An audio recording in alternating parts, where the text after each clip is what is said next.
The year is 1492, and a man stands alone on the rolling deck of the Santa Maria, his weathered hands gripping the wooden rail as Atlantic waves crash against the hull.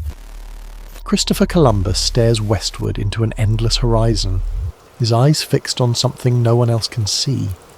Around him, his crew whispers anxiously about the impossible distance they've travelled, about the provisions running low, about the madness of sailing into an ocean that supposedly has no end.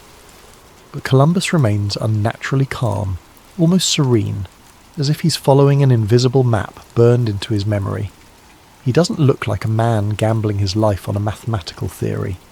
He looks like a man keeping an appointment. For centuries, historians have told us Columbus miscalculated the Earth's circumference, that he sailed west believing Asia was closer than it actually was, that his success was born from stubborn ignorance and remarkable luck. But what if that story is incomplete? What if Columbus wasn't guessing at all? What if, before he ever convinced Spain to fund his legendary voyage, he already knew something lay beyond the western horizon? Explorers rarely sail blindly into the unknown, especially when their lives, their reputations and their financial futures hang in the balance. So we must ask ourselves, what did Columbus really know, and who told him? To understand the conspiracy that may have shaped the discovery of the New World, we must first travel backward in time to the decades before Columbus ever set foot on Spanish soil. In the late 15th century, one nation dominated the world's oceans with unmatched expertise and jealously guarded secrets. Portugal wasn't just exploring the seas, it was mastering them in ways that would reshape human understanding of the planet itself. While most of Europe still clung to medieval fears of sea monsters and world edges, Portuguese captains were methodically charting coastlines, mapping wind patterns, and pushing further into the Atlantic than anyone had dared before. This wasn't accidental. It was the result of decades of deliberate investment in maritime technology and navigation science, a national project that began with one man's obsessive vision. Prince Henry the Navigator, though he never actually sailed on voyages himself, established a kind of maritime research institute in the Portuguese town of Sagres, gathering the best cartographers, astronomers, and ship designers money could buy. He collected maps from across the known world, Arabic navigation texts, astronomical instruments, and the accumulated knowledge of every sailor who returned from beyond the horizon. Under his patronage, Portuguese shipwrights developed the caravel, a revolutionary vessel design that could sail closer to the wind than anything before it, allowing exploration of coastlines and islands that had been unreachable with older ships. The Portuguese perfected the art of dead reckoning, celestial, navigation using the North Star and sun angles, and the systematic recording of ocean currents, wind patterns, and coastal features. By the time Columbus arrived in Portugal, the Portuguese had already mapped the entire western coast of Africa, established trading posts in places Europeans had never imagined, and were actively searching for a sea route to India that would bypass the Muslim-controlled land routes. Their ships ventured further south along the African coast each year, and more importantly, they ventured further west into the Atlantic Ocean than official records would later suggest. The key to understanding what Portuguese sailors may have discovered lies in a navigation technique they developed out of pure necessity, a pattern they called the volta do mar, the turn of the sea. When Portuguese captains sailed south along the African coast, they discovered that the winds and currents near the shore often worked against them when they tried to return north. The solution, they found, was counterintuitive and required remarkable courage.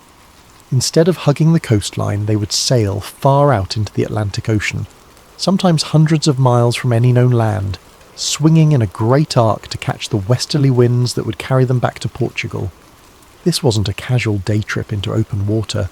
Ships following the Volta de Mar route would spend weeks in the deep Atlantic, far beyond sight of land, navigating by stars and dead, reckoning through zones of ocean that maps labelled as empty. But here's what official histories often gloss over. When you sail that far into the Atlantic following those wind patterns and currents, you don't stay in empty ocean forever. The same currents that carried Portuguese ships west in their great arsing return voyages also flow naturally toward the Caribbean, and the coast of Brazil. The same trade winds that fill sails on the Volta do Mar blow steadily toward the Americas, Portuguese captains spending weeks and sometimes months in these Atlantic zones would have been in prime position to encounter the first signs of western land, even if they weren't looking for it. A ship caught in a storm, blown off course during a Volta do Mar return.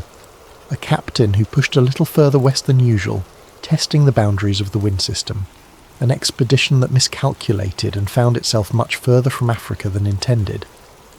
Any of these scenarios could have resulted in Portuguese sailors sighting land, or at minimum encountering unmistakable evidence that land existed somewhere beyond the western horizon. And if they did, what would they have done with that information? In the maritime taverns and dockyards of 15th century Portugal, stories circulated among sailors like currency. These weren't the fantastical tales of sea serpents and mermaids that filled popular imagination. These were quieter observations, strange details that experienced sailors shared in low voices, uncertain what to make of them, but convinced they meant something. Captains returning from long Atlantic voyages reported seeing birds far from any known land, species they didn't recognise, flying steadily westward as if they knew exactly where they were going. Birds have to land somewhere. They have to rest, to nest, to feed. If birds were flying west into the supposed emptiness of the Atlantic, then either they were suicidal, or they knew about land that Europeans didn't. Then there was the driftwood. Not just any driftwood, but carved pieces, worked timber, fragments that clearly showed tool marks. This debris would wash up on the beaches of the Azores and Madeira, Portuguese island chains in the Atlantic.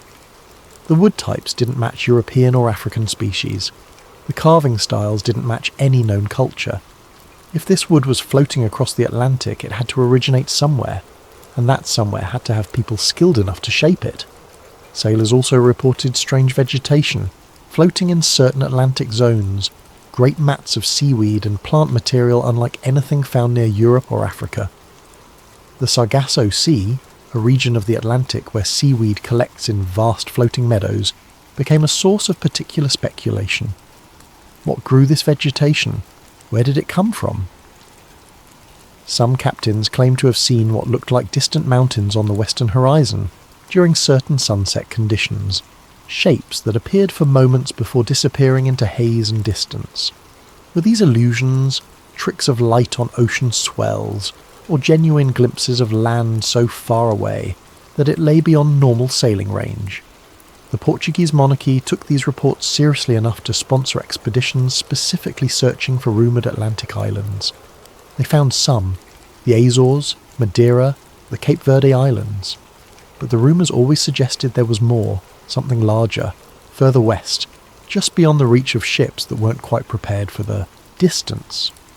Into this atmosphere of maritime mystery and controlled information came Christopher Columbus, a Genoese merchant sailor who arrived in Portugal sometime around 1476. He wasn't anyone important at first, just another Italian tradesman trying to make his fortune in a foreign country. But Columbus had ambitions, and more importantly, he had a talent for inserting himself into exactly the right social circles. His marriage changed everything. Columbus wed Filipa Moniz Perestrello, daughter of Bartolomeo Perestrello, who had been a Portuguese captain and the first governor of Porto Santo in the Madeira Islands. Through this marriage, Columbus didn't just gain social status, he gained access to his father-in-law's papers, navigation logs, charts, and most crucially, the private knowledge accumulated by a man who had spent years exploring the Atlantic. Bartolomeu Perestrello had been part of Prince Henry the Navigator's circle, one of the trusted captains sent to investigate and colonize Atlantic islands. If anyone possessed unofficial information about what lay further west, it would have been men like Perestrello. Columbus spent years in Portugal, from roughly 1476 to 1485, living in Lisbon and the Atlantic islands, immersed in the centre of Europe's most advanced maritime culture. He sailed on Portuguese ships, possibly including voyages to West Africa and the Atlantic islands. He had access to the royal libraries, the navigation schools, the informal networks of captains and pilots who knew the ocean's secrets. During these years, Columbus became obsessed with the idea of sailing west to reach Asia. He studied classical geography, particularly the works of Ptolemy and the travel accounts of Marco Polo. He corresponded with mathematicians and cosmographers. He made calculations about the Earth's circumference and the distance from Europe to Asia across the Western Ocean. And here's where the official story starts to break down under scrutiny. Columbus's calculations were wrong. Not slightly wrong, but dramatically, embarrassingly wrong. According to Columbus's estimates, the Earth's circumference was roughly 25% smaller than it actually is. He calculated that Japan lay approximately 3,000 nautical miles west of the Canary Islands. The actual distance from the Canaries to Japan, sailing west, is over 10,000 nautical miles, more than 3 times his estimate. He based this miscalculation on a combination of errors, accepting Ptolemy's underestimate of Earth's size, converting Arabic miles to Roman miles incorrectly, and adding Marinus of Tyre's overestimate of Asia's eastward extension. Any educated cosmographer of the era could see these errors. The Portuguese court certainly saw them. So here's the critical question. Was Columbus genuinely that bad at mathematics and geography? Or was he deliberately presenting false calculations to conceal his true reasoning? Consider the alternative interpretation. If Columbus had access to Portuguese information suggesting land existed roughly 3,000 miles west of the Canaries, but that land was unknown territory rather than Asia, he would face a problem. How could he convince monarchs to fund a voyage to unknown land with no guaranteed riches, no trade routes, no strategic value? He couldn't. But if he could frame that same voyage as a shortcut to the wealthy kingdoms of Asia, described by Marco Polo, suddenly the proposition becomes irresistible. The miscalculation from this perspective wasn't incompetence, it was cover. It allowed Columbus to propose a voyage to coordinates he had reason to believe contained land, while promising his sponsors that land would be the Indies, China and Japan. Whether the land turned out to be Asia or something else, he would have achieved his goal, reaching the western land and claiming the glory of discovery. The Portuguese rejection of Columbus's proposal takes on new significance in this light. When Columbus presented his plan to King John II of Portugal around 1484, the Portuguese court subjected it to review by a committee of mathematical experts. They rejected it, officially because his calculations were obviously wrong, and the voyage would be impossible. But conspiracy theorists ask a more pointed question. What if Portugal rejected Columbus because they already knew what lay to the west, and they knew it wasn't Asia? If Portugal possessed secret knowledge of western land, they would have every reason to suppress that information and reject Columbus's proposal.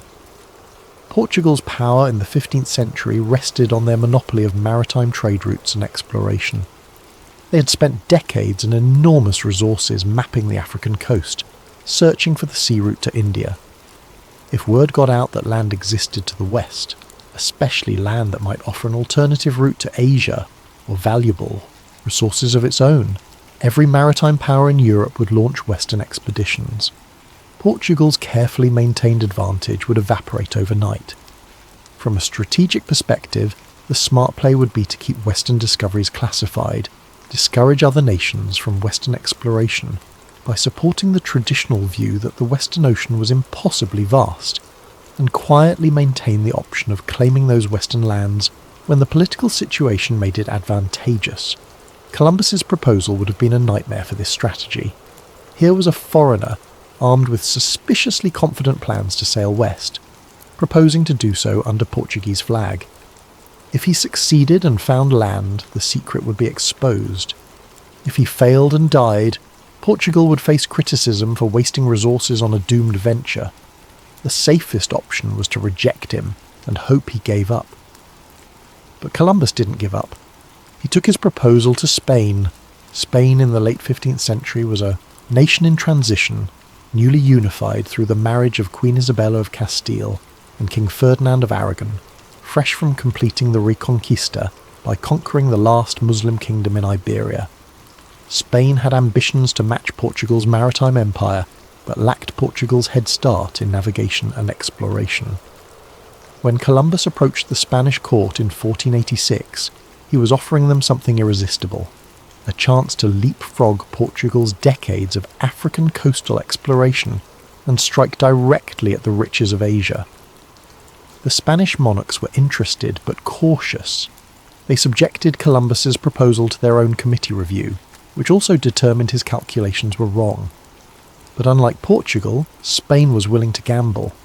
After years of lobbying, political manoeuvring and waiting for Spain to finish its war with Granada, Columbus finally secured funding in 1492. The terms he negotiated were extraordinary. He would be made admiral of the ocean sea, governor of any lands he discovered, and entitled to 10% of any wealth generated. These weren't the terms of a merchant hiring a ship captain. These were the terms of a visionary who had convinced desperate sponsors that he could deliver something revolutionary. Spain was betting that even if Columbus's math was wrong, even if Asia wasn't as close as he claimed, the voyage might still discover something valuable. What they didn't know, what they couldn't have known unless someone told them, was that Columbus might have been sailing with information Spain's rivals wanted kept secret. The conspiracy theory suggests Spain was unknowingly funding a voyage based on Portuguese intelligence, and Portugal was allowing it because they calculated they could still claim the discovered lands through diplomatic and legal means after the fact. On August 3rd, 1492, 3 ships departed from Palos de la Frontera in southern Spain. The Santa Maria, the Pinta, and the Niña carried a total of roughly 90 men into the Atlantic Ocean, on a voyage that would either make Columbus the most celebrated explorer in history, or add his name to the list of sailors who vanished beyond the horizon and never returned. The first leg of the journey took them to the Canary Islands, a standard departure point for Atlantic voyages, where they restocked supplies and made final repairs. On September 6th, they departed the Canaries and sailed west into open ocean, following the latitude that Columbus had determined would carry them to his promised destination.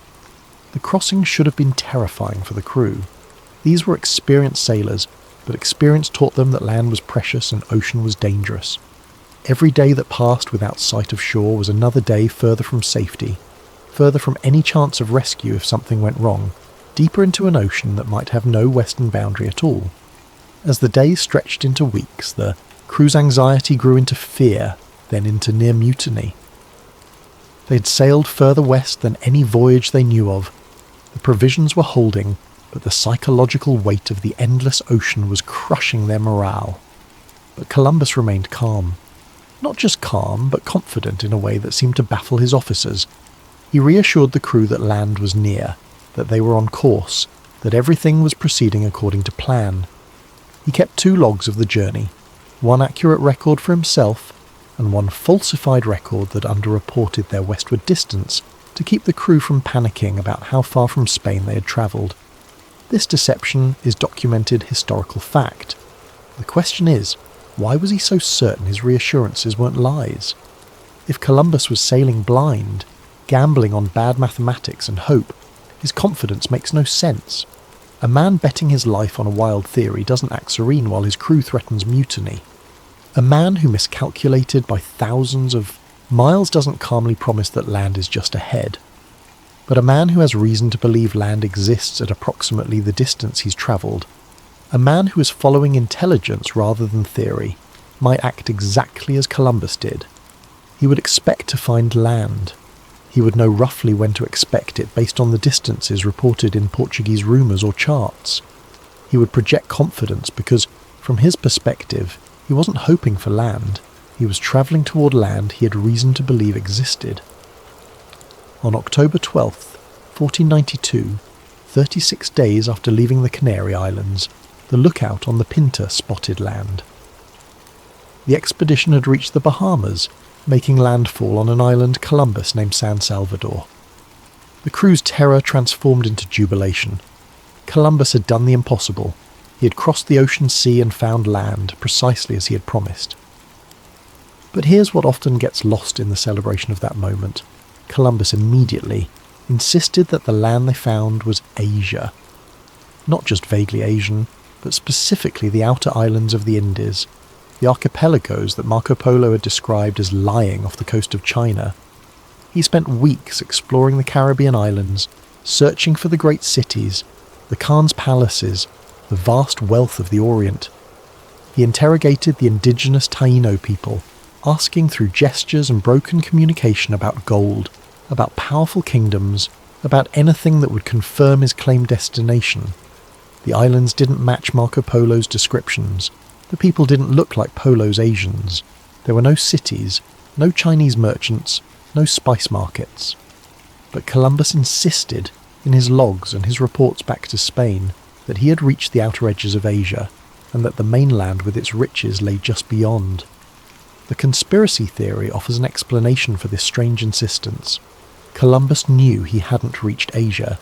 He had reached exactly what he expected to. Reach land in the Western Ocean at approximately the distance that Portuguese intelligence had suggested. But he couldn't admit that because his entire pitch to Spain had been based on reaching Asia. If he reported discovering unknown land instead of a route to the Indies, his voyage might be judged a failure, his promised wealth might evaporate, and Spain's interest in funding further expeditions might vanish. So he maintained the fiction, not because he believed it, but because the truth would have been too complicated and too revealing of the information sources he may have relied upon. While Columbus was still exploring the Caribbean, convinced or pretending that he had reached Asia, the Spanish and Portuguese courts were already planning for the diplomatic aftermath of his discovery. In 1493, Pope Alexander VI, who was Spanish by birth, issued a papal bull that drew a line of demarcation in the Atlantic Ocean, essentially dividing all newly discovered lands between Spain and Portugal. Everything west of the line would belong to Spain, everything east to Portugal. This papal decree was meant to prevent conflict between the two Catholic powers, but it created more problems than it solved. Portugal objected immediately, and not just because the division seemed to favour Spain. Portugal demanded that the line be moved. They wanted it shifted significantly westward, cutting off a large section of what would turn out to be the South American continent. Think about that for a moment. Portugal was fighting to adjust a boundary meant to divide newly discovered lands. But at this point in 1493, what lands had actually been discovered? Columbus had found some Caribbean islands that he claimed were Asian. There had been no exploration of any continental landmass in the west. The official position was that Columbus had reached the Indies, which meant the Indies belonged to Spain, and Portugal should be content with their African roots. So why was Portugal so insistent on moving a line that supposedly only affected Spanish claims to Asian islands? The conspiracy theory offers a stark answer. Portugal knew something Spain didn't. They knew that a large continental landmass existed in the Western Atlantic, and they knew approximately where it was located. They were negotiating for territory they had knowledge of but hadn't officially claimed. The result of these negotiations was the Treaty of Tordesillas, signed in June of 1494. The treaty moved the line of demarcation 270 leagues further west than the Pope's original line, roughly 46 degrees 30 minutes west longitude in modern terms. This adjustment had massive historical consequences. It placed the eastern portion of South America, including what would become Brazil, on Portugal's side of the line. When you look at a map of the Americas with the Tordesillas line drawn on it, you can see exactly what Portugal secured: a huge section of the South American continent, containing some of the richest agricultural and mineral resources in the New World. But again, this treaty was signed in 1494, years before any European had officially sighted the South American mainland, and 6 years before Portugal would officially discover Brazil. How did Portugal know to negotiate for that specific adjustment? How did they know that moving the line westward would gain them valuable continental territory rather than just more empty ocean? The official explanation is that Portugal simply wanted more room for manoeuvring as they explored their African and Indian routes, that the adjustment was about maritime space rather than land claims. But the conspiracy theory points out that this explanation requires us to believe Portugal fought hard diplomatic battles for ocean space they didn't need, and coincidentally ended up with the exact territorial adjustment necessary to claim a continent they supposedly didn't know existed. The alternative is that Portugal knew, or strongly suspected, that land existed in that western zone, and they were securing legal claim to it before circumstances forced them to reveal their knowledge. 6 years after the Treaty of Tordesillas, in the year 1500, a Portuguese fleet under the command of Pedro Cabral, was sailing from Lisbon to India, following the established route around Africa. This was supposed to be a routine voyage by the standards of the time, taking Portuguese trade goods to the Indian markets that Vasco da Gama had opened to European commerce just 2 years earlier. But Cabral's fleet didn't follow the expected route. Instead of sailing south along the African coast, the fleet swung far to the west, much further than the Volta do Mar technique required.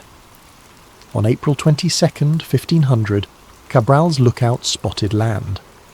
The fleet had reached the coast of what is now Brazil, specifically a region that would later be called Porto Seguro. Cabral claimed the land for Portugal, sent a ship back to Lisbon with news of the discovery, and then continued on to India as if this western detour had been a minor interruption. The official story calls this an accidental discovery, an unintended consequence of sailing too far west while trying to catch the winds for the African route. But conspiracy theorists have questioned this narrative for centuries, and their skepticism isn't baseless. First, consider the route itself. Experienced Portuguese pilots knew the Volta do Mar technique intimately by 1500. They had been using it for decades. The amount of westward deviation necessary to reach Brazil from the normal route is substantial, far beyond what any navigation error or wind pattern would naturally cause. A ship blown off course might drift 100 miles west. Cabral's fleet ended up nearly 2,000 miles west of the African coast. That's not a navigation error, that's a deliberate course. Second, consider the timing. Cabral reached Brazil just 6 years after the Treaty of Tordesillas, and Brazil fell neatly on Portugal's side of the treaty line. If this was truly a random accident, then Portugal had extraordinarily good fortune to accidentally discover a massive territory exactly within the boundaries they had insisted on during treaty negotiations. Third, consider Cabral's reaction. He didn't act surprised. He didn't spend weeks exploring or trying to determine what he had found. He claimed the land efficiently, documented it, sent word home, and continued his primary mission to India. This is the behaviour of a man completing a planned task, not a man shocked by an unexpected discovery. The conspiracy theory suggests Cabral's voyage was actually a planned revelation, the official discovery of land Portugal had known about for years or decades. The timing was politically convenient. Spain was distracted by Columbus's discoveries and the complexities of Caribbean colonisation. The treaty line was legally established and internationally recognised. Portugal could now publicly claim Brazil without revealing how long they had actually known about it, and without admitting that the treaty negotiations had been based on secret information. This theory gained support from details in Cabral's own log and in contemporary Portuguese documents. Cabral's course was recorded and authorised by the Portuguese crown before departure. He wasn't sailing alone with discretion to choose his route. He was following official instructions. Those instructions took him on a westward deviation that makes no sense unless the destination was intentional. Some historians have found references in Portuguese documents to western lands before 1500, vague mentions that could be interpreted as knowledge of Brazil before Cabral's official discovery. The evidence isn't conclusive, but it's suggestive enough to keep the conspiracy theory alive. What makes the theory particularly compelling is that it explains several otherwise puzzling historical facts. Why Portugal fought for a western treaty line when they supposedly had no western interests. Why Cabral's route was so dramatically westward. Why his discovery fell so conveniently within Portuguese treaty territory.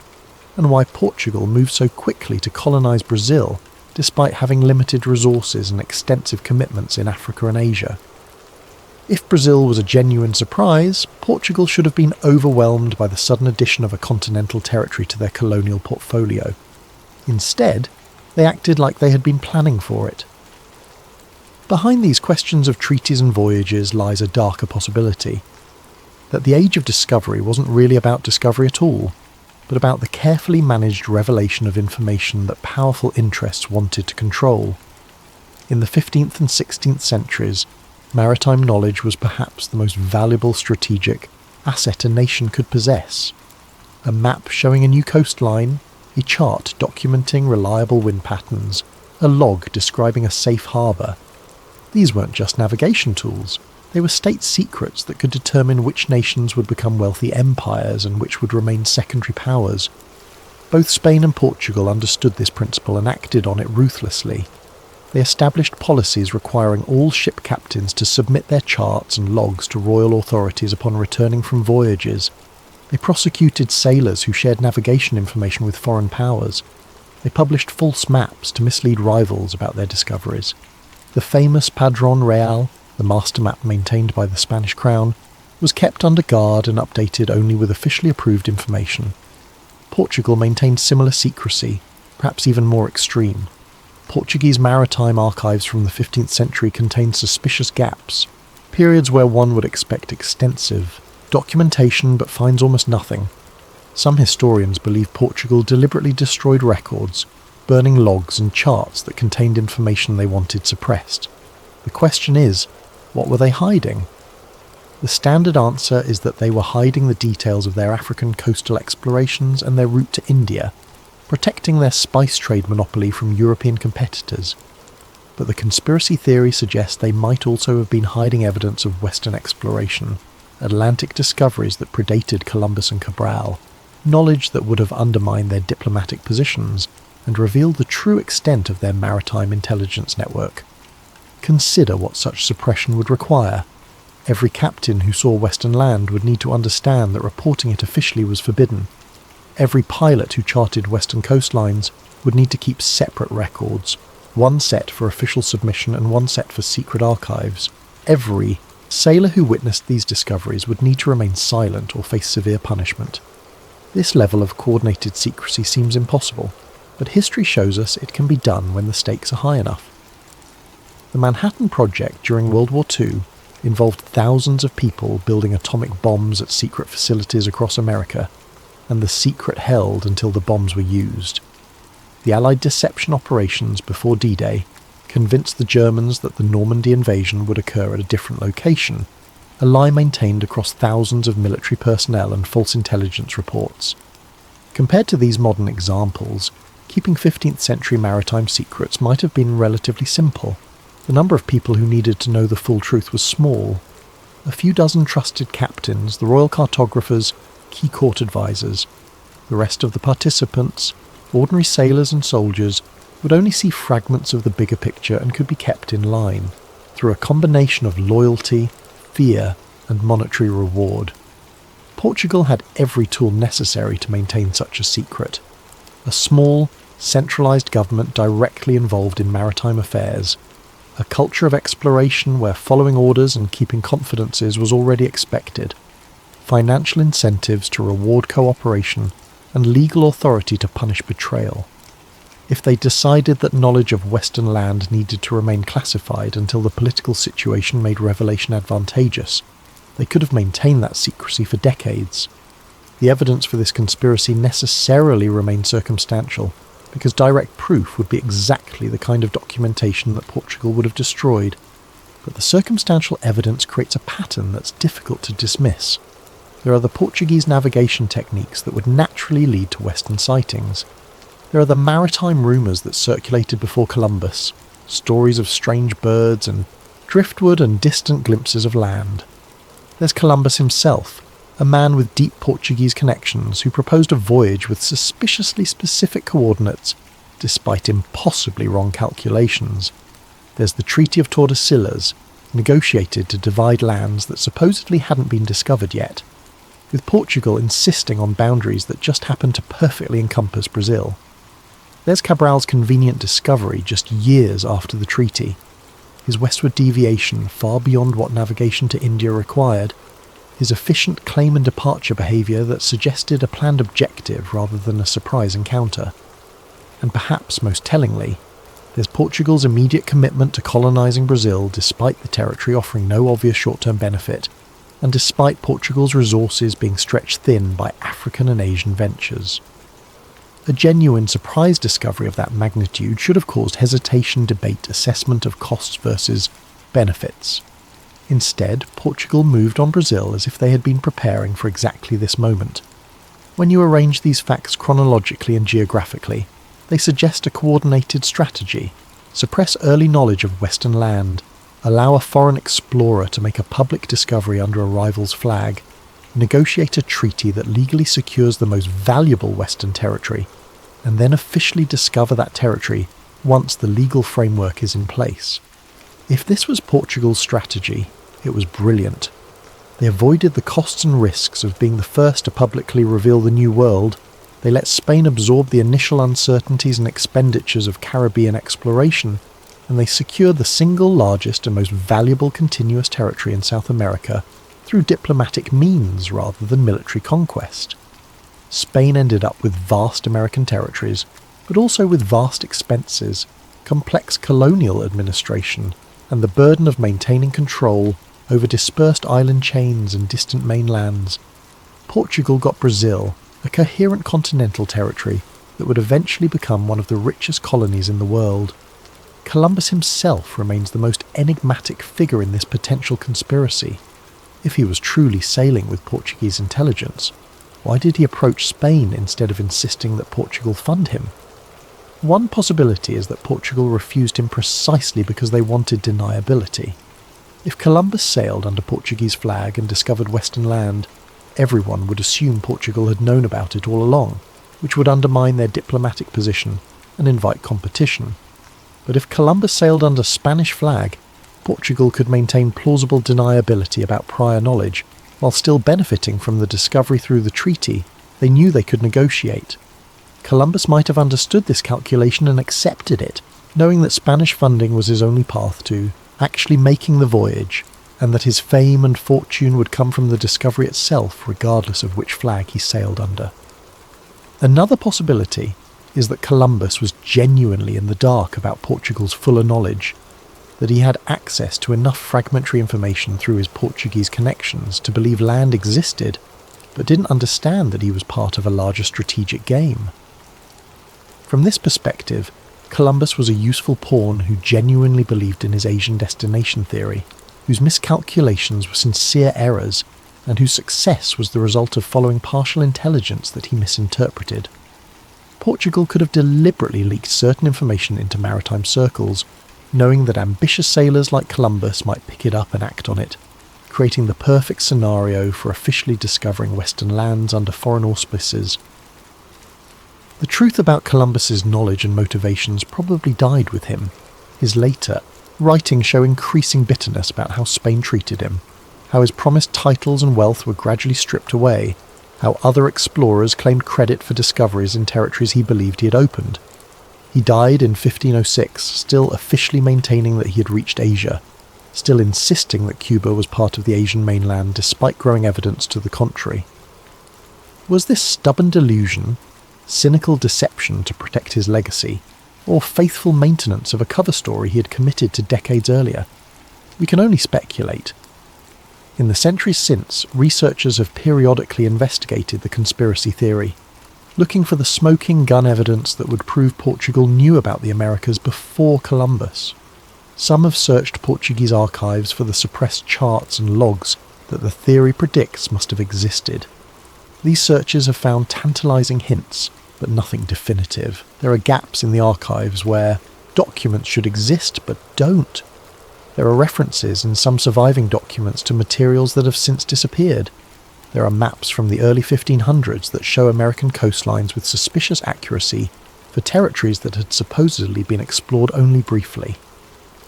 The Cantino Planisphere, a Portuguese map from 1502, shows the Caribbean and Brazilian coast in remarkable detail, far more than Cabral's brief landing and Columbus's island explorations should have produced. Conspiracy theorists argue this suggests the map was based on earlier, more extensive exploration that wasn't officially documented. Conventional historians counter that cartographers of the era often filled in unknown areas with educated guesses, and the Cantino map's accuracy could be coincidental or based on rapid information sharing between early expeditions. The scientific evidence has been more intriguing. Studies of Atlantic wind and current patterns confirm that Portuguese ships following the Volta do Mar could easily end up in Brazilian waters without intending to. Computer models of 15th century ship routes show that certain wind and current conditions would push vessels westward with remarkable consistency.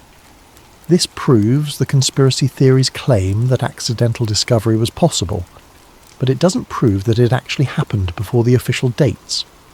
Bird migration studies have shown that several species do fly from Africa across the Atlantic to South America, following routes that would have taken them over Portuguese shipping lanes.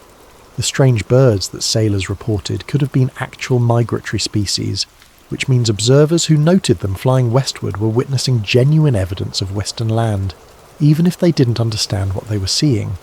Driftwood analysis has been less conclusive.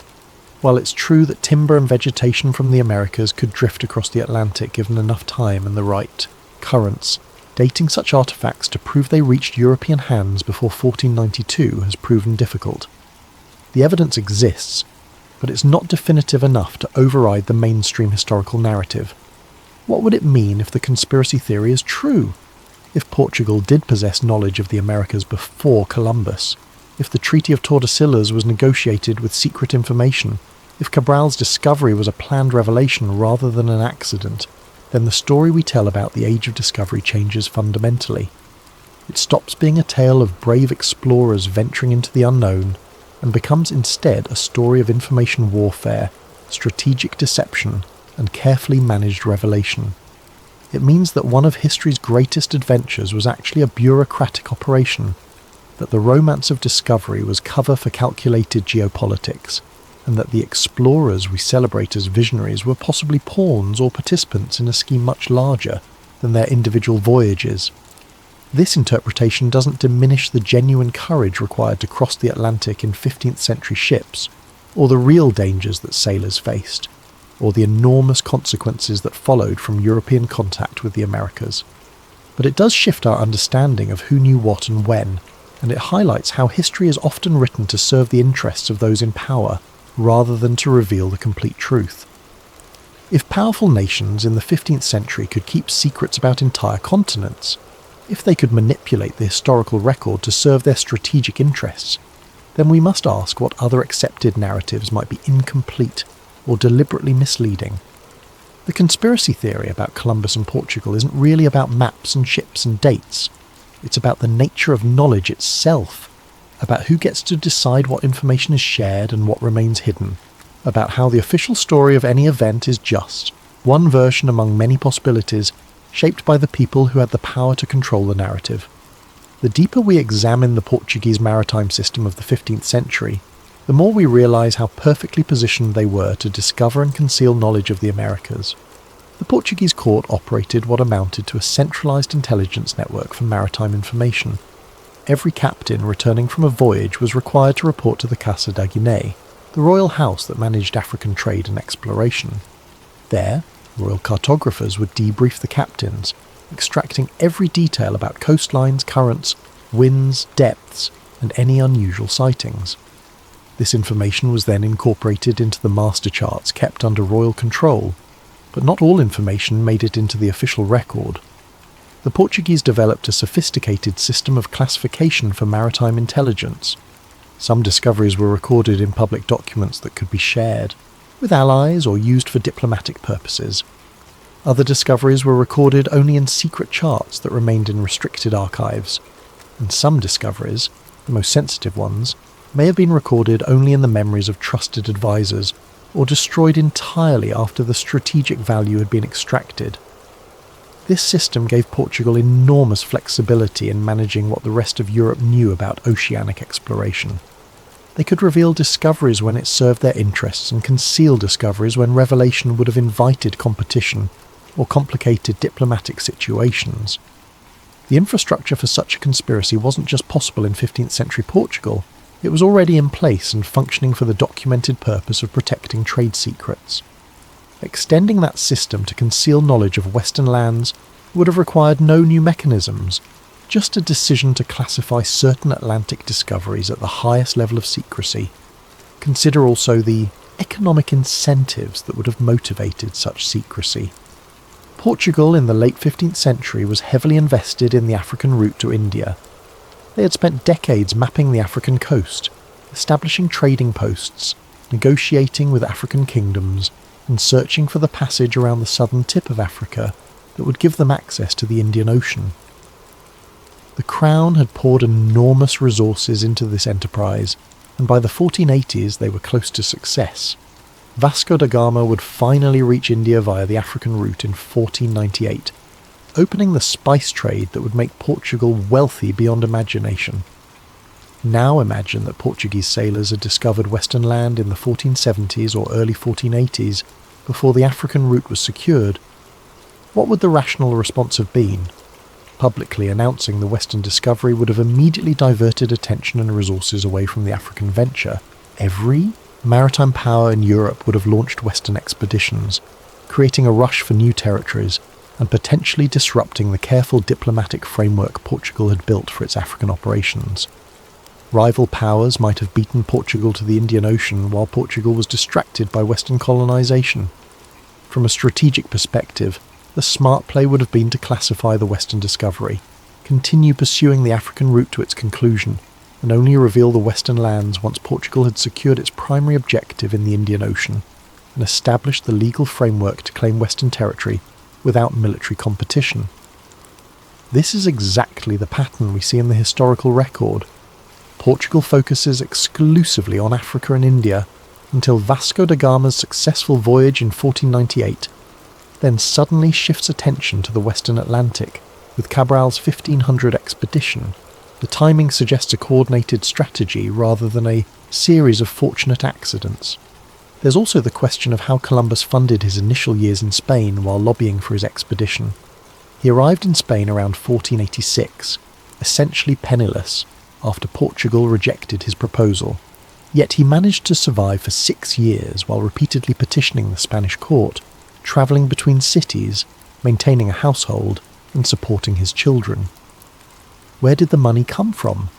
The official story suggests he relied on the charity of friends and supporters who believed in his vision, particularly wealthy merchants and sympathetic nobles who gave him lodging and small stipends. But some researchers have suggested a more intriguing possibility, that Columbus was receiving covert financial support from Portuguese sources. If Portugal wanted Columbus to succeed in convincing Spain to fund a Western voyage, they would have had every reason to keep him financially afloat during the lobbying process.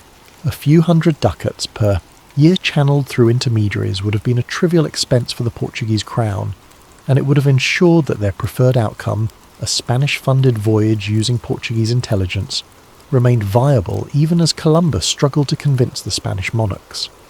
There's no direct evidence for Portuguese funding of Columbus during his Spanish years, but the absence of evidence isn't surprising if the funding was deliberately covert. What we do know is that Columbus somehow managed to survive and continue his lobbying efforts, despite having no obvious source of income, which at minimum raises questions about who was supporting him and why. The indigenous peoples of the Americas add another layer of complexity to this conspiracy theory. When Columbus arrived in the Caribbean, he encountered thriving civilizations with their own histories, technologies, and knowledge systems. The Taino people had been navigating the Caribbean for centuries, travelling between islands in sophisticated canoes, trading across vast distances, and maintaining complex social networks. They knew the ocean, understood its currents and winds, and had developed technologies perfectly adapted to their environment. But their perspective on European arrival has been largely lost to history. What we know of the encounter comes almost entirely from European sources, filtered through European assumptions and European agendas. The conspiracy theory about Columbus and Portugal focuses on European knowledge and European secrets, but it's worth considering what the indigenous peoples might have known. Had they ever encountered European ships before Columbus's official arrival? If Portuguese sailors had reached the Caribbean or Brazilian coast in the 1470s or 1480s, would they have made contact with indigenous populations? And if they did, would those populations have preserved stories of the encounter, oral histories that might have been recorded by later Europeans but dismissed as confused mythology? Some researchers have claimed to find indigenous legends that seem to describe European visitors arriving before Columbus, stories of pale-skinned bearded men arriving in great ships, sometimes interpreted as gods or spirits. Mainstream historians tend to dismiss these claims as either fabrications or misinterpretations of indigenous mythology that had nothing to do with Europeans. But if Portuguese sailors did make landfall in the Americas before 1492, even briefly, it's plausible that indigenous peoples would have remembered and stories would have been passed down, creating exactly the kind of ambiguous legends that we find in the historical record. The technological capabilities of 15th century Portuguese ships also support the possibility of pre-Columbian Atlantic crossing. The caravel, the revolutionary ship design that Portuguese engineers perfected, was specifically built for long-distance ocean exploration. These ships were smaller and more manoeuvrable than the older Carrack design, with a combination of square and lateen sails that allowed them to sail much closer to the wind. A skilled crew could make a caravel perform manoeuvres that were impossible in earlier vessels, including sailing against prevailing winds and navigating in coastal shallows that deeper draft ships couldn't enter. The Portuguese had been building and improving caravels since the 1430s, giving them more than 50 years of refinement before Columbus's voyage. By the 1470s and 1480s, Portuguese caravels were the most advanced ocean-going vessels in the world, capable of crossing the Atlantic with relative safety if properly provisioned and crewed. The technology for pre-Columbian discovery existed, and it existed specifically in Portuguese hands. The question isn't whether Portuguese ships could have reached the Americas before 1492. The answer is, clearly yes. The question is whether any captains were sent to do so, or whether any captains ended up there accidentally and reported what they found. Given the thousands of Portuguese voyages into the Atlantic during this period, the probability of at least one accidental sighting seems high. Whether those sightings were reported and how they were handled remains the mystery. We should also consider the personal characteristics of the key figures in this conspiracy theory. Columbus was by all accounts an ambitious, secretive, and calculating individual. He carefully managed information, keeping false logs to deceive his crew, withholding his true navigation methods even from his officers, and maintaining claims about reaching Asia long after evidence contradicted those claims. He negotiated extraordinarily favourable terms with the Spanish crown, showing sophisticated understanding of how to leverage his knowledge for maximum personal benefit. This isn't the profile of a naive, idealist stumbling onto discovery through lucky mistakes. This is the profile of a strategic operator who understood exactly what information he possessed, how to use it, and how to protect it. King John II of Portugal, who rejected Columbus's proposal, was similarly calculating. Portuguese historians describe him as one of the most effective and ruthless monarchs in Portuguese history, a man who centralised royal power, eliminated noble rivals, and pursued strategic objectives with cold efficiency. He personally oversaw Portuguese exploration policy, understanding its importance to national power. If John II rejected Columbus's proposal, despite knowing that Western land existed, it would have been because he calculated that rejection served Portuguese interests better than acceptance. He wasn't the kind of ruler who would have made such a decision carelessly or based on insufficient information. Ferdinand and Isabella of Spain, who ultimately funded Columbus, were equally sophisticated political operators. They had just completed the Reconquista, unified Spain, and established themselves as major European powers through a combination of military skill and diplomatic manoeuvring.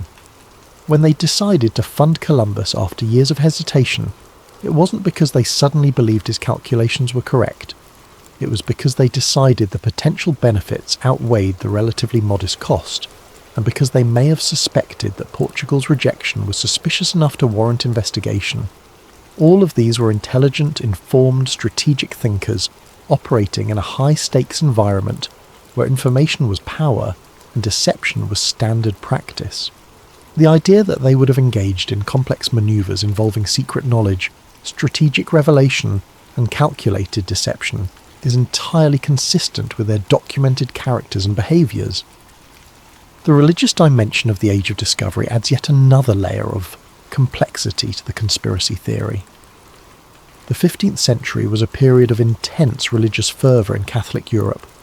The Reconquista, which Spain completed in 1492 with the conquest of Granada, was framed as a holy war to reclaim Christian lands from Muslim control. The Portuguese exploration of Africa was similarly justified partly as a crusading mission to find the legendary Christian kingdom of Prester John, which European legends located somewhere in Africa or Asia. When Columbus proposed his western voyage, he framed it partly in religious terms, suggesting that reaching Asia from the west would allow Christianity to encircle the Muslim world and facilitate the conversion of the peoples of the Indies. The Pope's involvement in drawing the demarcation line between Spanish and Portuguese discoveries reflected the Church's claim to spiritual authority over the entire world, including lands not yet discovered. But religious justifications could also serve as cover for more worldly motivations. If Portugal possessed secret knowledge of Western lands, they couldn't simply announce their discovery and claim the territory through military occupation. Such a move would have violated the complex web of Christian diplomacy that governed European international relations. But if the discovery could be framed as part of a divinely ordained mission to spread Christianity, if the Pope could be convinced to draw favourable demarcation lines, and if the whole enterprise could be cloaked in religious language about saving souls and expanding Christendom, then the geopolitical manoeuvring became more palatable. Religion wasn't just a motivation for exploration in the 15th century, it was also a tool for legitimising territorial claims and managing international competition among Christian powers. The conspiracy theory suggests that Portugal may have used religious frameworks strategically, employing papal authority to secure legal claim to territories they knew about but couldn't openly claim through military force. Let us examine more closely the specific timeline of events surrounding the Treaty of Tordesillas and its suspicious precision. The Pope's original demarcation line, established by the papal bull Inter Caetera in May 1493, ran roughly 100 leagues west of the Cape Verde Islands. This line would have given Spain virtually everything in the Americas, with Portugal receiving only a tiny sliver of eastern Brazil, if any Brazilian territory at all. Portugal immediately objected and demanded negotiations. The question we need to ask is, what was Portugal's negotiating position based on? If they truly had no knowledge of what lay beyond the Western Ocean, their objection makes little sense. Spain had just discovered land by sailing west. Spain was claiming that land under the banner of reaching Asia. From Portugal's perspective, if they had no knowledge of Western geography, they should have been focused on protecting their African and future Asian claims, not fighting for empty ocean to the west. But Portugal didn't just object. They fought hard for a specific adjustment, moving the line 270 leagues further west.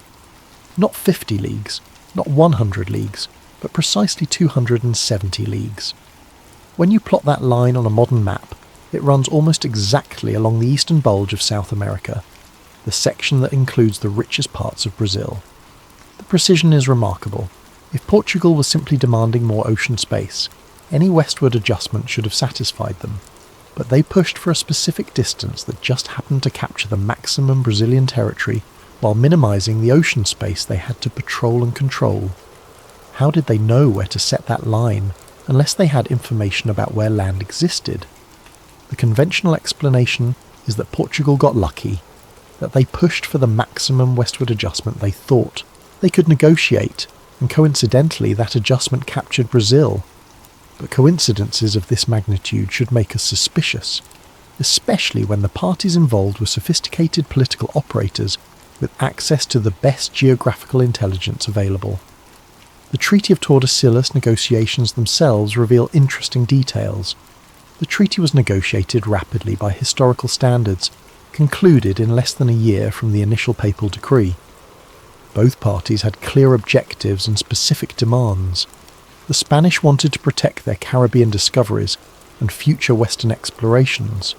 The Portuguese wanted the line moved significantly westward and wanted provisions that would protect their African route. But there's an interesting asymmetry in the negotiations.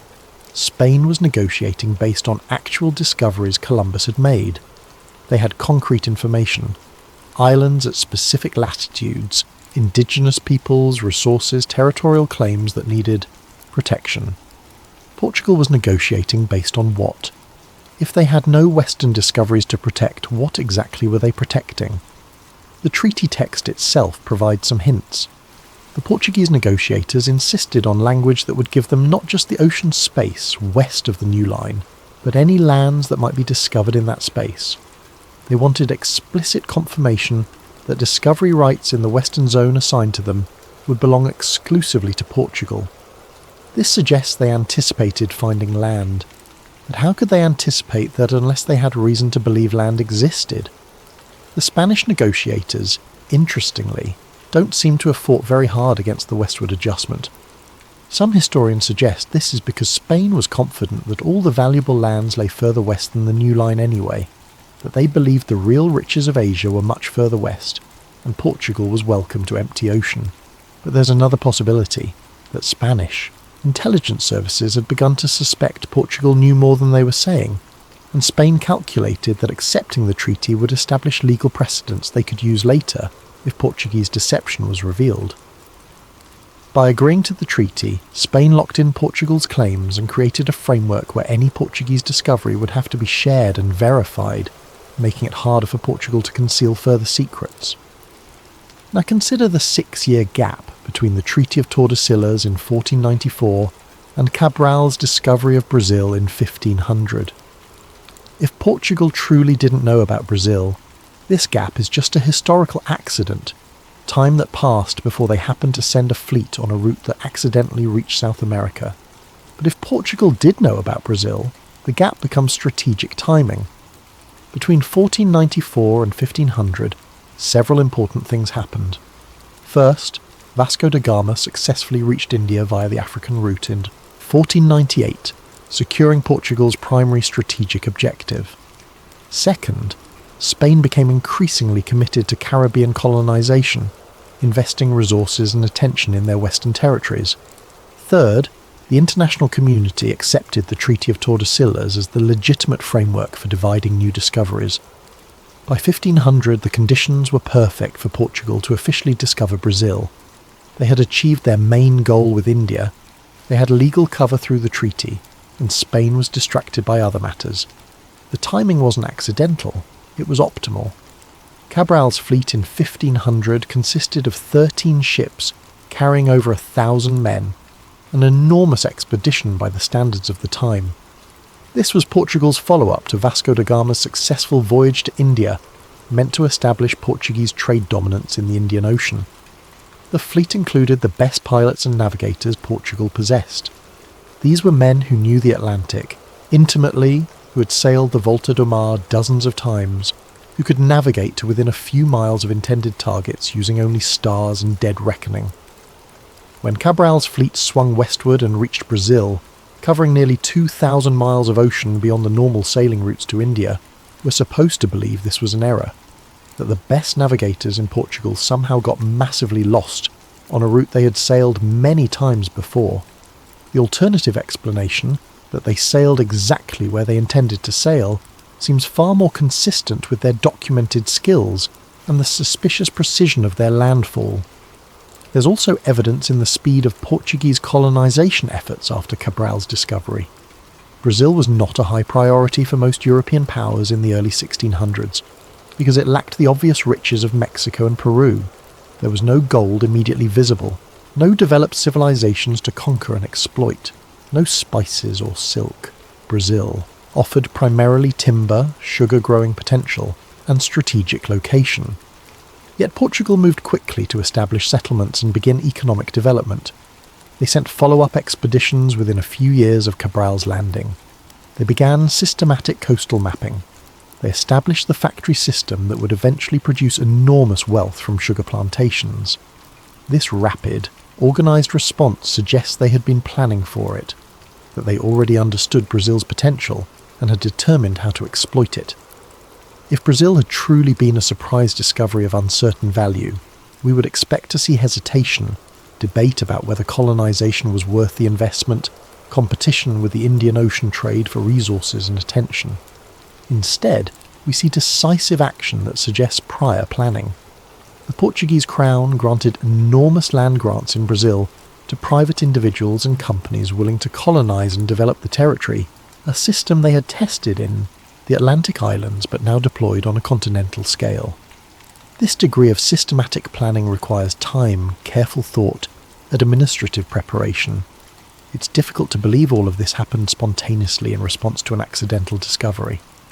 It looks far more like the implementation of plans that had been developed in advance, waiting for the right moment for public revelation. We must also consider the cultural and psychological dimensions of keeping such a conspiracy secret. In the 15th century, the number of people who could read and write was relatively small. Most sailors were illiterate, unable to keep personal records even if they wanted to. The captains and pilots who could write were typically of noble or wealthy merchant backgrounds, men whose loyalty to the crown was reinforced by their social position and economic interests. If the king commanded secrecy, they would keep secrets, not just out of fear of punishment, but because maintaining royal favour was essential to their status and fortune. The Portuguese maritime community was also relatively small and tightly knit. The same families produced generation after generation of sea captains. The same circles trained pilots and navigators. Information flowed through personal relationships and informal networks that were much easier to monitor and control than modern communications. If a captain discovered something sensitive, he would report it to royal officials who knew him personally, who had trained with his father or brother, who moved in the same social circles. This intimacy made secrecy easier to enforce because everyone involved had personal relationships and shared interests in maintaining Portuguese maritime dominance. There was also the simple fact that most people who sailed on these expeditions never returned to Europe. Disease, shipwrecks, combat and desertion meant that only a fraction of crew members who departed on voyages ever made it back to Lisbon. Of those who did return, many died within years from diseases contracted overseas or from the general hazards of maritime life in that era. The number of people who might have witnessed a pre-Columbian discovery of America and survived long enough to potentially reveal that secret would have been very small, possibly dozens rather than hundreds. Managing such a small group of potential witnesses would have been well within the capabilities of Portuguese intelligence services. The linguistics of early American contact provide another intriguing clue. When Columbus arrived in the Caribbean, he attempted to communicate with the Taino people through gestures and by kidnapping some individuals to serve as interpreters. The early Spanish accounts describe this process as difficult and confusing, which is exactly what we would expect from first contact between cultures with no shared language or cultural framework. But there are scattered reports in Portuguese accounts of Cabral's Brazil landing that suggest communication was slightly less difficult than it should have been. Some historians have noted that certain Portuguese sailors seemed to know basic words in indigenous languages, or understood gestures more quickly than first-time contact should allow. These are subtle hints, easily dismissed as misreadings of ambiguous sources, or as the result of indigenous people having encountered other Europeans in the Caribbean whose knowledge had spread through trade networks. But they could also indicate that some Portuguese sailors had previous experience with American indigenous peoples, experience gained during earlier unrecorded voyages. The evidence is too thin to be conclusive, but it adds to the pattern of small anomalies that conspiracy theorists point to as suggesting prior Portuguese contact. Let's examine also what happened to Columbus in the years following his initial voyage. After his triumphant return to Spain in 1493, Columbus was celebrated as a hero. The Spanish crown granted him the titles and privileges they had promised.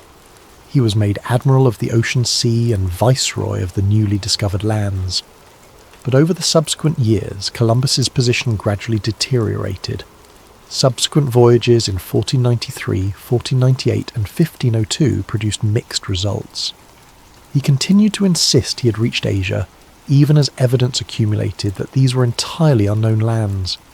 He proved to be a poor administrator of Spanish colonies, creating conflicts with settlers and indigenous people that required royal intervention.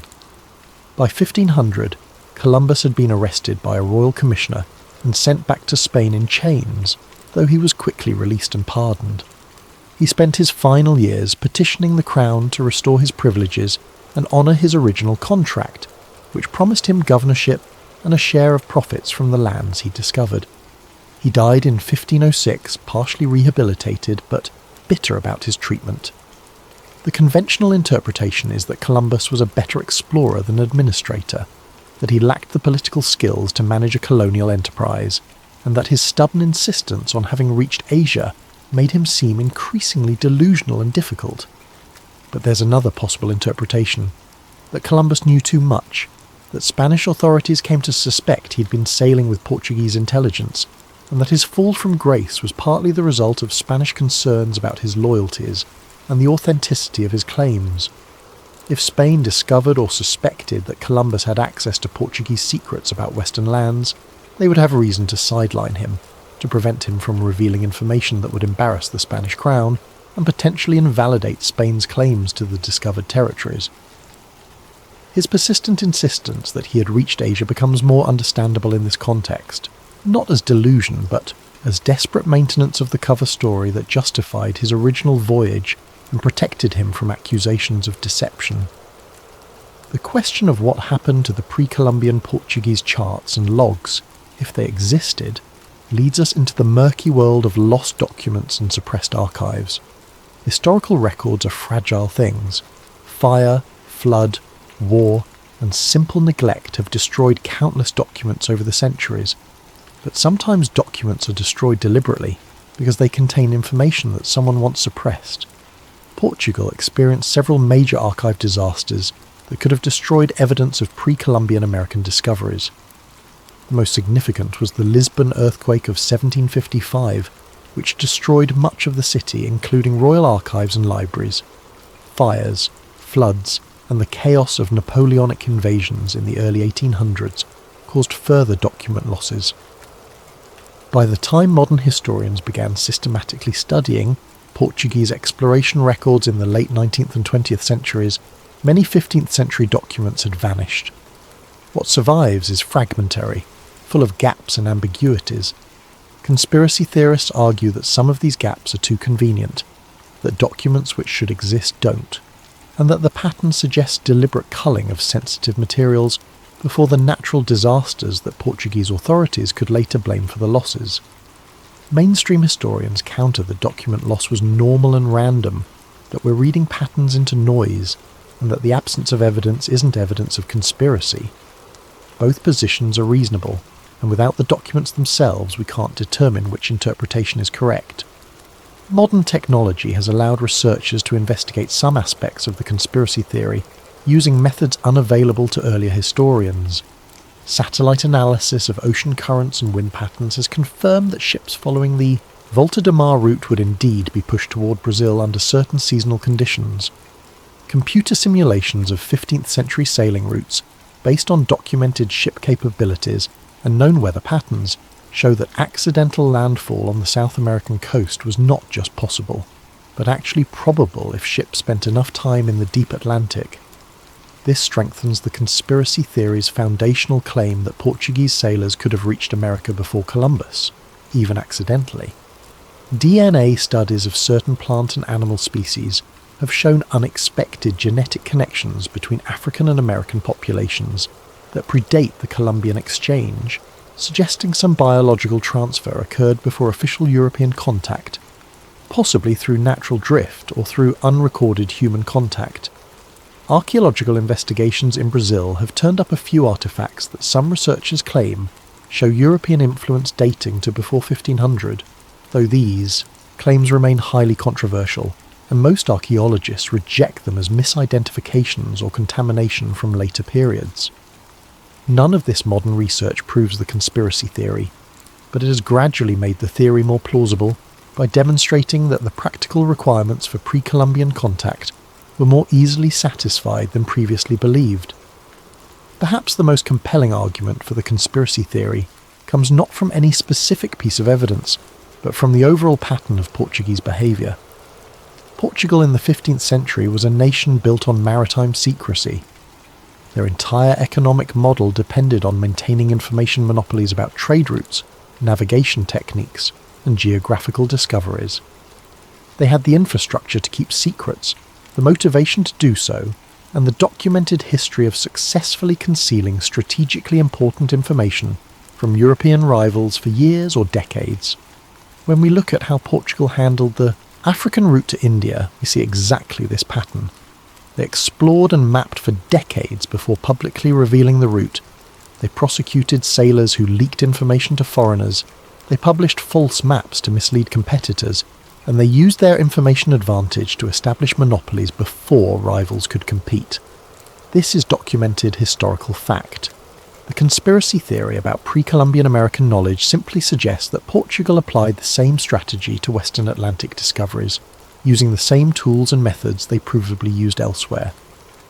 When someone has the means, motive and opportunity to commit an act, and when their behaviour matches the pattern they would follow if they committed that act, suspicion is reasonable even without definitive proof. Portugal had the means to discover and conceal knowledge of America before 1492. They had compelling motives to do so, and their documented behaviour in managing Columbus negotiating the Treaty of Tordesillas and discovering Brazil follows precisely the pattern we would expect if they were managing a long-term strategic deception. In the end, we return to that image of Columbus on the deck of the Santa Maria, staring west with confidence that seems either foolish or informed. The historical record gives us facts. He sailed west. He found land. He claimed it for Spain, and the world changed forever. But facts can be arranged in different patterns, interpreted through different frameworks, connected to form different stories. The mainstream narrative says Columbus was a visionary who believed in his calculations despite everyone telling him he was wrong, whose stubbornness and luck led to accidental greatness. The conspiracy narrative says Columbus was following intelligence, that his confidence came from knowledge rather than faith, that he was part of a larger game being played by Portugal to control the timing and context of New World discovery. Both narratives fit, the same facts. Both require us to believe certain things that can't be proven. The mainstream narrative requires us to believe in an extraordinary coincidence, that Columbus's wildly incorrect calculations just happened to lead him to land at almost exactly the distance he predicted, and that Portugal just happened to negotiate for treaty boundaries that perfectly encompassed the continent they would accidentally discover 6 years later. The conspiracy narrative requires us to believe in extraordinary secrecy, that Portugal maintained classified knowledge of Western land for years or decades, that they manipulated Columbus and Spain into public discovery while protecting their own interests, and that they destroyed or suppressed evidence thoroughly enough that we can't find definitive proof 5 centuries later. Which version you believe probably says more about your view of human nature and institutional power than about the actual evidence if you believe explorers are fundamentally driven by individual vision and courage, if you believe historical events usually result from open decisions and random chance, then the mainstream narrative will satisfy you. If you believe powerful institutions routinely keep secrets and manipulate events to serve their interests, if you believe official histories are often sanitized versions that hide uncomfortable truths, then the conspiracy narrative will seem more plausible. The Atlantic Ocean still flows along the same current patterns that carried Portuguese sailors west in the 15th century. The trade winds still blow from Africa toward the Americas with the same consistency that would have pushed ships toward Brazil. The Sargasso Sea still collects its strange floating meadows of seaweed in the zone between continents. The birds still migrate across thousands of miles of open water, following routes encrypted in their genetics, connecting lands that human sailors thought were separated by endless ocean. If you stand on the coast of Portugal today and look west, you're looking across the same water that Columbus crossed, across the same horizon that Portuguese captains studied, before deciding what they could say publicly and what they needed to keep secret. The distance hasn't changed, roughly 3,000 nautical miles from the Canaries to the Caribbean, roughly 2,000 miles from the Cape Verde Islands to the Brazilian coast. Close enough that a good ship with favourable winds could make the crossing in a month or two. Far enough that no one would attempt it unless they had reason to believe something waited on the other side. The archives in Lisbon and Seville still contain thousands of documents from the Age of Discovery, carefully preserved records of voyages and discoveries and diplomatic negotiations. They also contain gaps, spaces where documents should exist but don't, references to materials that have disappeared, hints of information that never made it into the official record. Historians will continue to search those archives, continue to analyse the evidence, continue to debate whether Columbus knew more than he admitted, and whether Portugal hid what they knew. But unless someone discovers a cache of suppressed Portuguese charts dated before 1492, unless a sailor's private log surfaces with explicit descriptions of pre-Columbian American sightings, Unless some documentary smoking gun emerges from the gaps in the record, the conspiracy theory will remain exactly that. A theory, plausible but unproven. A pattern that fits the facts but can't be definitively confirmed. Perhaps that's fitting. The age of discovery was built on uncertainty, on sailors venturing into zones where their maps showed nothing, on captains making decisions based on fragmentary information and educated guesses, on nations competing for advantages they couldn't fully understand. The uncertainty at the heart of the Columbus conspiracy theory mirrors the uncertainty that drove the whole era.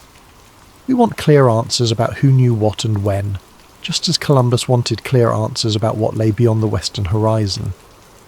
But history, like the ocean, rarely provides the clarity we seek. It gives us currents and winds, patterns and possibilities, hints that something significant lies just beyond our vision. The truth about Columbus and the secret maps of the Western Ocean may be out there somewhere, waiting in an unopened archive box or encoded in a document that no one has read correctly. Or the truth may be simpler, that Columbus was exactly what he appeared to be, a stubborn sailor with bad math and good luck, and Portugal was simply competent at negotiation and fortunate in their accidental discoveries. We may never know for certain.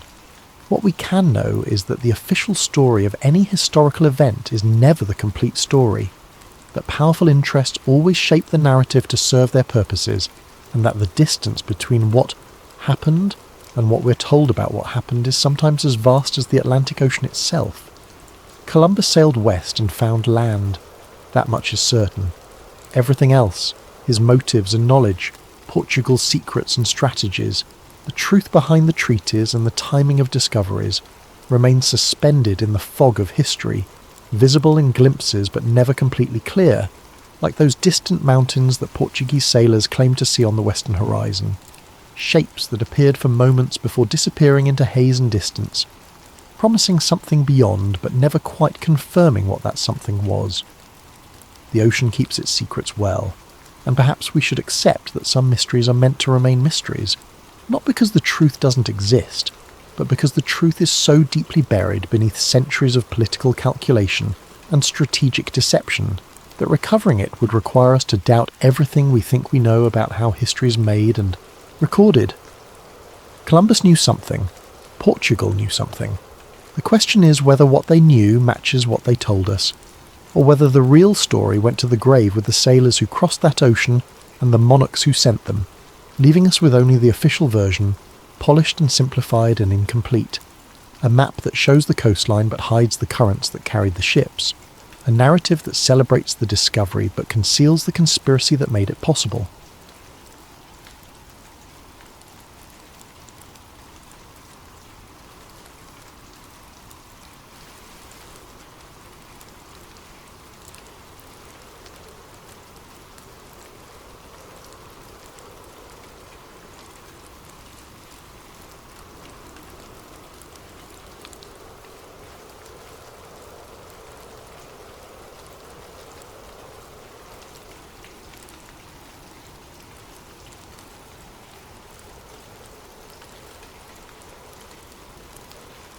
Picture this.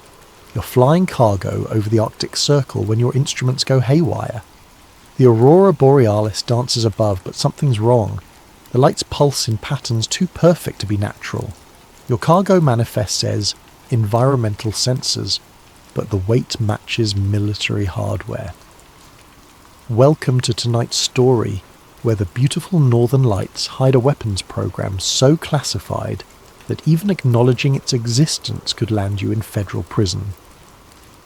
Before we dive into Mason Fry's dangerous discovery, drop your suggestions in the comments below, and if you're loving these late-night journeys into the shadows of truth, hit that like button and subscribe to Sleep Theories. Now, kill your lights, settle in, and prepare for a story that will make you question every government environmental project you've ever heard about. Act 1. The Ordinary Job. The de Havilland DHC-5. Buffalo's engines roared against the Arctic wind as Mason Fry guided the old cargo plane through another milk run to nowhere. At 29, he'd traded the structured chaos of Air Force logistics for the supposedly simpler life of civilian freight. But the routes up here, supply runs to research stations scattered across the Canadian Arctic, sometimes made him wonder if he'd actually left military service at all. Yellowknife Control, this is Caribou 779, currently at flight level 180, approximately 200 nautical miles out from Aurora Station. Mason spoke into his headset, the familiar routine of position reports keeping him grounded in the endless white below. Roger 779. Weather holding steady, winds from the northwest at 30 knots. Aurora Station reports ready to receive. Aurora Station. In the 6 months since Mason had started flying for North Star Logistics, he'd made this run twice a month. Officially, it was a joint US-Canadian renewable energy research facility, part of the big push toward Arctic sustainability. The press releases talked about revolutionary methods to harness the aurora borealis itself, electromagnetic induction on a massive scale, turning the northern lights into humanity's newest power source. It sounded like science fiction, which is probably why most people dismissed it as another government boondoggle, throwing money at impossible dreams while practical problems went unsolved. But Mason had learned to pay attention to details during his Air Force days, and Aurora Station set off every instinct he'd developed loading classified cargo onto C-130s in Afghanistan. The manifest for today's flight was typical of what had been making him uneasy. 3 pallets of atmospheric monitoring equipment that required reinforced tie-downs typically used for armoured vehicles. 4 crates labelled renewable energy components with handling instructions warning against electromagnetic interference. And most curious, a single container marked only with a NATO stock number and the words "Technical Manual Set, Classified Handling Required." Since when does renewable energy research need classified technical manuals? Mason muttered to his co-pilot Derek Chen, who'd been flying Arctic routes for 15 years. Derek shrugged, focused on monitoring the instruments. Government contracts, man. They classify their toilet paper if they could bill extra for it. But as they descended toward Aurora Station's ice runway, Mason noticed something he'd been tracking for months. His instruments always acted up at exactly the same point in the approach, roughly 5 miles out. The magnetic compass would spin lazily. The radio would fill with static that had an almost rhythmic quality, and the GPS would briefly show their position as somewhere in the South Pacific, before snapping back to reality.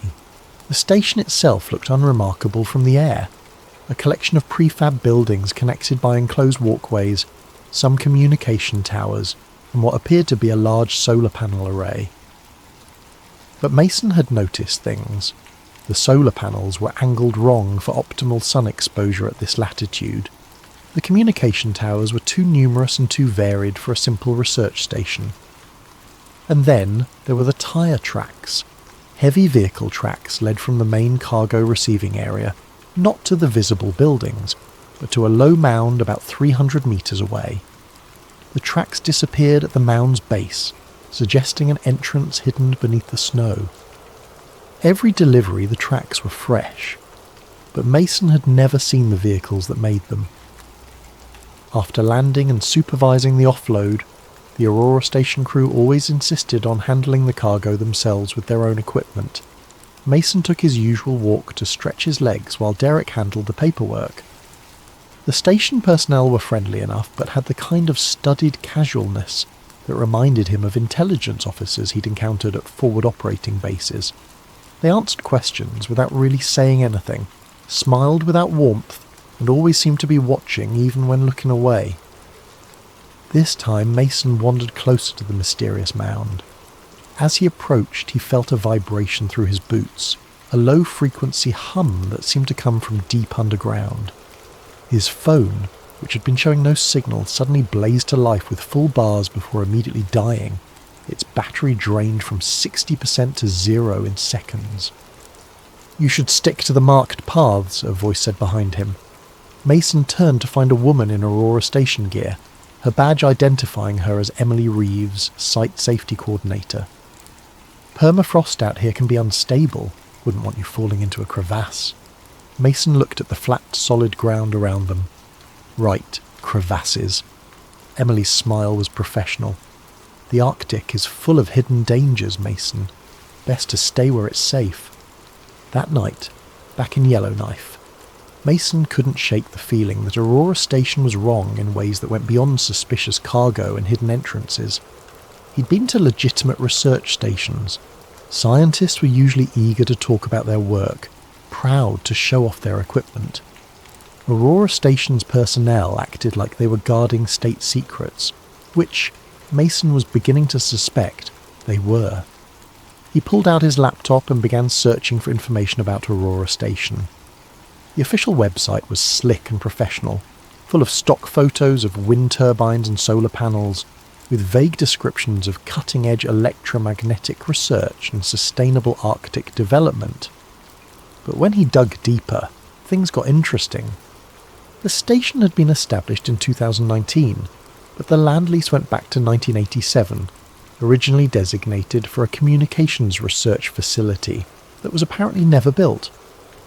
The primary contractor wasn't a renewable energy company, but Atlas Defense Solutions, a firm Mason recognised from his Air Force days. They specialised in electronic warfare systems. His phone rang, showing an unknown number with a Virginia area code. Mason Fry? The voice was professional, crisp. Who's asking? Someone who knows you've been asking questions about Aurora Station. Questions that could be misinterpreted. I'm calling as a courtesy, military to military. Some doors are better left unopened. Is that a threat? It's advice. You have a good job, a clean record, a future. Don't jeopardise that over curiosity about things that don't concern you. The line went dead. Mason stared at his phone, then at his laptop screen showing Atlas Defense Solutions Board of Directors, 3 former Pentagon officials and a retired Air Force general who had overseen strategic defense initiatives. Whatever Aurora Station was really doing up there in the Arctic, it had nothing to do with renewable energy. Act 2. The Anomaly. 2 weeks later, Mason was nursing a beer at the Gold Range, Yellowknife's infamous Strange Range bar, when Tobias Winters slid into the booth across from him. Tobias was what the locals called a radio rat, a ham radio enthusiast who spent his nights listening to signals bouncing off the ionosphere, talking to strangers on the other side of the world from his cabin 20 miles outside town. "You're the pilot who flies to Aurora Station," Tobias said. It wasn't a question. "One of them, yeah." Tobias leaned forward, his eyes bright with the kind of excitement Mason associated with conspiracy theorists and true believers. "I need to show you something, but not here." An hour later, Mason stood in Tobias's cabin, surrounded by enough radio equipment to stock a small broadcast station. Vintage receivers sat next to modern software-defined radios, their displays dancing with waterfall patterns of received signals. The walls were covered with QSL cards, postcards from other radio operators around the world, and maps marked with red pins and string, tracking something Mason couldn't immediately identify. "Listen to this," Tobias said, adjusting dials on a receiver. Static filled the room, then cleared to reveal a rhythmic pulsing, almost like a heartbeat, but electronic. "I started picking this up 3 months ago, always at the same time, 0300 UTC, always from the same direction." He pointed to a map where several string lines converged on a point in Nunavut. Aurora Station. "Could be equipment interference," Mason suggested, though he was remembering his instruments going haywire on approach. "That's what I thought. But then I noticed the pattern." Tobias pulled out a notebook filled with timestamps and frequency measurements. The pulses correspond exactly to Aurora Borealis activity. When the northern lights are strong, the pulses are strong. When they're weak, the pulses are weak. So they're studying the aurora. That's what they claim to be doing. Studying? Or harvesting? Tobias flipped to another page. "I've been tracking unexplained blackouts across the Arctic. Small communities, usually lasting just a few minutes, barely making the news, They follow a pattern. He laid a transparent sheet over a map showing dots connected by lines. Every blackout occurs along a line between Aurora Station and wherever the aurora is most active. Mason studied the map, his unease growing. You're saying they're pulling power from the aurora? Or pushing something through it? Watch this. Tobias turned to a computer, pulling up an audio file. This is a transmission I intercepted last week. It's encrypted, but the header was in the clear long enough to identify the sender and recipient. The screen showed sender, Aurora. Actual, recipient, Chrysalis Command. Chrysalis Command? Mason had never heard the designation. Traced it through signal analysis. The response came from a building in Arlington, Virginia. Officially, it's office space leased to a company called Electromagnetic Solutions International. But check this out. Tobias pulled up a corporate registration. ESI is a wholly owned subsidiary of Atlas Defense Solutions. The same company Mason had identified as Aurora Station's primary contractor. There's more, Tobias continued. My friend in Fort Smith, another radio operator, he's been documenting wildlife deaths. Entire flocks of birds falling from the sky, always during or immediately after the pulses, and look at the dates. Mason compared the lists. Every unexplained wildlife death corresponded to a cargo delivery he'd made to Aurora Station. Whatever you're flying up there, Tobias said, it's not environmental sensors. That night, Mason couldn't sleep. He kept thinking about those heavy pallets, the classified technical manuals, the underground entrance hidden beneath the snow. At 3 a.m, he gave up and drove to the North Star Logistics warehouse at the airport. The night shift knew him. Didn't question when he said he'd left something in the plane. He made his way to the cargo area where tomorrow's Aurora Station shipment was being staged. Most of the crates were the usual, sealed, labelled with technical descriptions that could mean anything. But one pallet, set apart from the others, made him pause. It was covered with a tarp, but the corner had come loose. Underneath was a cylindrical device about the size of a water heater, made of what looked like copper coiling wrapped around a ceramic core. Stencilled on its side was Resonance Amplifier MK7, and below that, Caution, High Energy Electromagnetic Device. Mason quickly photographed it with his phone, then noticed something else. A shipping label that had partially peeled off, revealing another label underneath. The visible label showed Aurora Station as the destination. The hidden one showed an origin, Los Alamos National Laboratory, Nuclear Weapons Division. His phone suddenly grew hot in his hand. The screen flickered, showing impossible error messages before going completely dead. Not powered off. Dead, as if the electronics had been fried. You shouldn't be here, Mason. He spun to find Emily Reeves, the safety coordinator from Aurora Station, standing in the warehouse doorway. She wasn't wearing Arctic gear now, but black tactical clothing that suggested a very different job description. How did you... We've been monitoring you since your first call to Tobias Winters.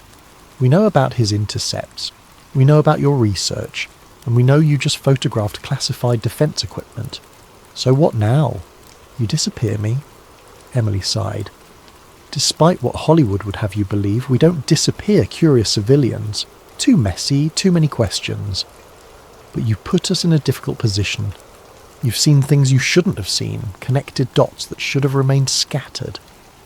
What is Aurora Station really doing? Emily was quiet for a long moment, seeming to weigh her words. Have you ever heard of the Carrington event? 1859. A solar storm so powerful it set telegraph wires on fire, made the aurora visible as far south as the Caribbean. Mason nodded. Now imagine being able to harness that power, to create focused electromagnetic pulses using the aurora as a natural amplifier, not as a weapon, that's thinking too small, as a communication system that can't be intercepted, can't be jammed, can't be traced. A way to send signals through the Earth's magnetic field itself. The blackouts, the dead birds. Regrettable side effects we're working to minimise. The technology is still being perfected. And if I don't keep quiet, then you'll find your life becoming very complicated. Your employer will discover discrepancies in your flight logs. The DEA will receive an anonymous tip about suspicious cargo movements. Your bank will flag your accounts for potential terrorism financing. Emily stepped closer. Or you can forget what you've seen, continue flying your routes, and enjoy the substantial raise North Star Logistics is about to offer you to retain such a valued pilot. Mason looked at the resonance amplifier, at Emily, at the warehouse full of secrets heading north. The people in those communities, the ones experiencing blackouts, they don't get a choice in being your test subjects. No, Emily agreed, or they don't. But then, when has anyone asked the Arctic's opinion about anything? Mining, drilling, missile tests? It's always been humanity's laboratory for things too dangerous to try anywhere else. Act 3. Following the money. Mason took the raise. He kept flying to Aurora Station, but he also started documenting everything. Every manifest got photographed. Every unusual cargo weight got logged. Every instrument anomaly got recorded. He created encrypted backups, stored on servers in countries with no extradition treaties. And late at night he traced money. North Star Logistics, it turned out, was more interesting than he had expected. On paper, it was a small Canadian freight company, family-owned for 3 generations, but its primary contract, the Aurora Station runs, paid 10 times the market rate for Arctic cargo delivery. The payments came not from the Canadian government or even directly from Atlas Defence Solutions, but through a web of intermediary companies that took Mason weeks to untangle. The trail led to something called the Electromagnetic Defence Initiative, a Pentagon office that officially existed for only 18 months in 1987 to 1988, during the height of Reagan's Strategic Defence Initiative, the Star Wars program. Officially, the office had been disbanded, its research deemed unfeasible. Unofficially, Mason discovered it had been reconstituted under different names every few years, moving between departments, always maintaining a budget that was small enough to avoid congressional scrutiny, but large enough to fund significant research. The current incarnation was hidden in the Department of Energy's budget as the Arctic Environmental Protection Program, $68 million annually, ostensibly for studying the impact of climate change on polar electromagnetic phenomena. Mason found the smoking gun in a General Accounting Office report from 2003, buried in an appendix about cost overruns. A single line item: Recovery and Analysis of Foreign Technical Materials, Operation Northern Light, Location, Classified Arctic Site 7. Operation Northern Light. Mason searched for any reference to it, finding only fragments. A mention in a Canadian defence document about joint recovery operations. A redacted Air Force report about anomalous satellite debris. And finally, in a declassified CIA assessment of Soviet military capabilities, a single paragraph. The loss of Cosmos 2341 over the Canadian Arctic in 1987 represents a significant intelligence opportunity. The satellite, believed to be testing experimental electromagnetic pulse technology, broke apart at an altitude of 200 kilometres. Debris field analysis suggests primary payload may have survived re-entry. Recovery efforts should be prioritised. Aurora Station sat directly on the projected debris field of Cosmos 2341. Mason met Tobias at a truck stop 50 miles from Yellowknife, away from any potential surveillance. They're not developing their own technology, Mason explained, showing Tobias his findings. They're reverse engineering Soviet EMP weapons that crashed there in 1987. The Aurora isn't just a power source, it's an amplifier for weapons designed to work with the Earth's magnetic field. Tobias studied the documents. This is beyond what I imagined. If they can weaponize the Aurora itself, they could create targeted electromagnetic pulses anywhere in the Northern Hemisphere, knock out power grids, communications, military equipment, and it would look like a natural phenomenon, just a particularly strong interaction between solar wind and the magnetosphere. We need to go public with this. Mason shook his head. With what? Financial records that could be explained as legitimate research funding? Speculation about 30-year-old satellite crashes? They'll deny everything, and will look like conspiracy theorists. Then what do? We get proof. Real, undeniable proof. The opportunity came 3 weeks later. A massive solar storm was forecast, the kind that would set the Aurora blazing across the entire Arctic. Aurora Station requested an emergency supply run. They needed additional equipment to take advantage of optimal conditions for renewable energy testing. Mason volunteered for the flight. The cargo was different this time, smaller, more numerous packages, each one marked with radiation warnings and handling instructions that suggested volatile materials. Derek, his usual co-pilot, had called in sick, replaced at the last minute by someone Mason didn't recognise, a quiet man named Johnson who said little and watched everything. As they approached Aurora Station, the instruments didn't just glitch, they went completely haywire. The compass spun like a tornado, the altimeter showed them at negative altitude, and the radio filled with what sounded like voices speaking backwards. Through the cockpit window, the Aurora wasn't its usual curtain of green light, but geometric patterns, almost like circuit boards drawn in the sky. "Jesus Christ," Johnson muttered, the first genuine emotion Mason had heard from him. They actually did it. That's when Mason realised Johnson wasn't just a replacement pilot. He was here to observe the test. They landed in near whiteout conditions, the Aurora so bright it cast multiple shadows. The Aurora Station crew worked with unusual urgency, unloading the cargo directly onto vehicles that immediately headed toward the hidden entrance Mason had observed months ago. "I need to check something in the cargo hold," Mason told Johnson. "Thought I heard something shift during that turbulence." Johnson looked sceptical but nodded. "Make it quick." "We're wheels up in 30 minutes. Mason made his way to the cargo hold, then slipped out the rear door. The storm provided perfect cover, visibility down to mere meters. He followed the vehicle tracks toward the mound, the vibration through the ground growing stronger with each step.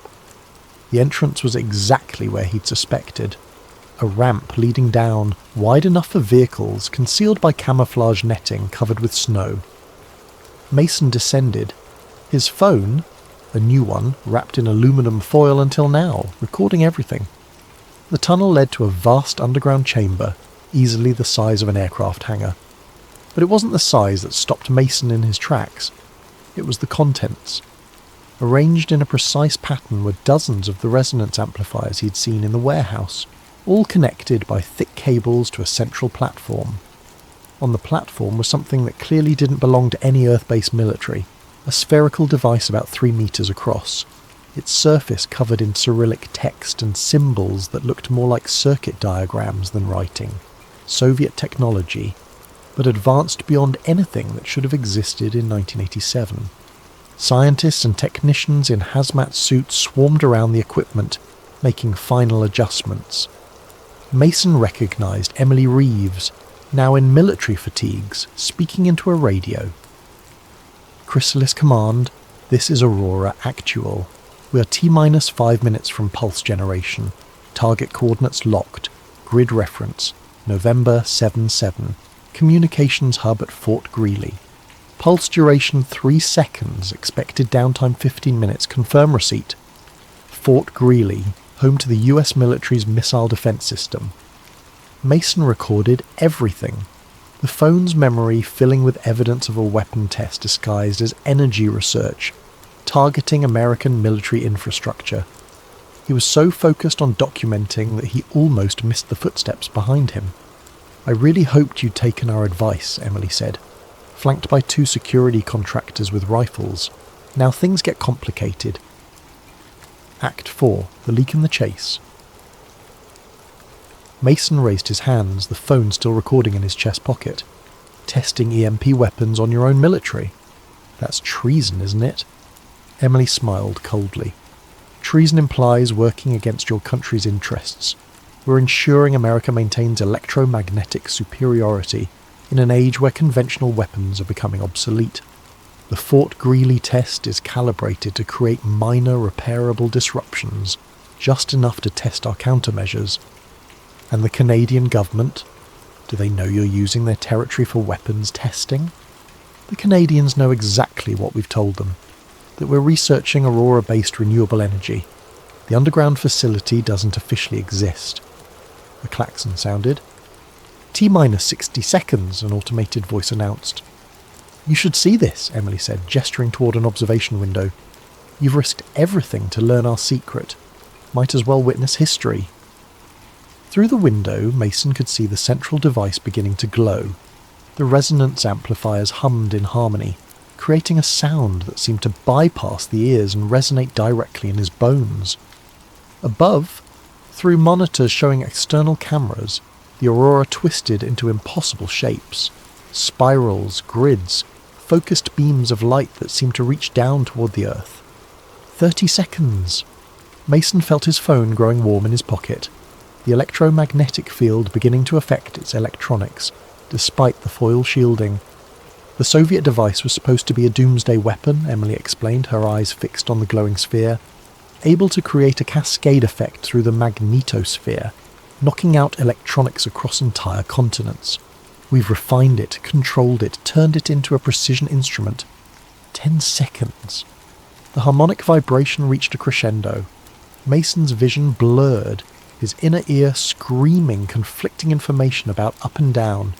5, 4, 3, 2, 1. Pulse initiated. The sphere erupted in light. Not visible light, but something that made every nerve ending fire at once. The monitors showed the aurora focusing into a column of energy that seemed to punch through the atmosphere itself.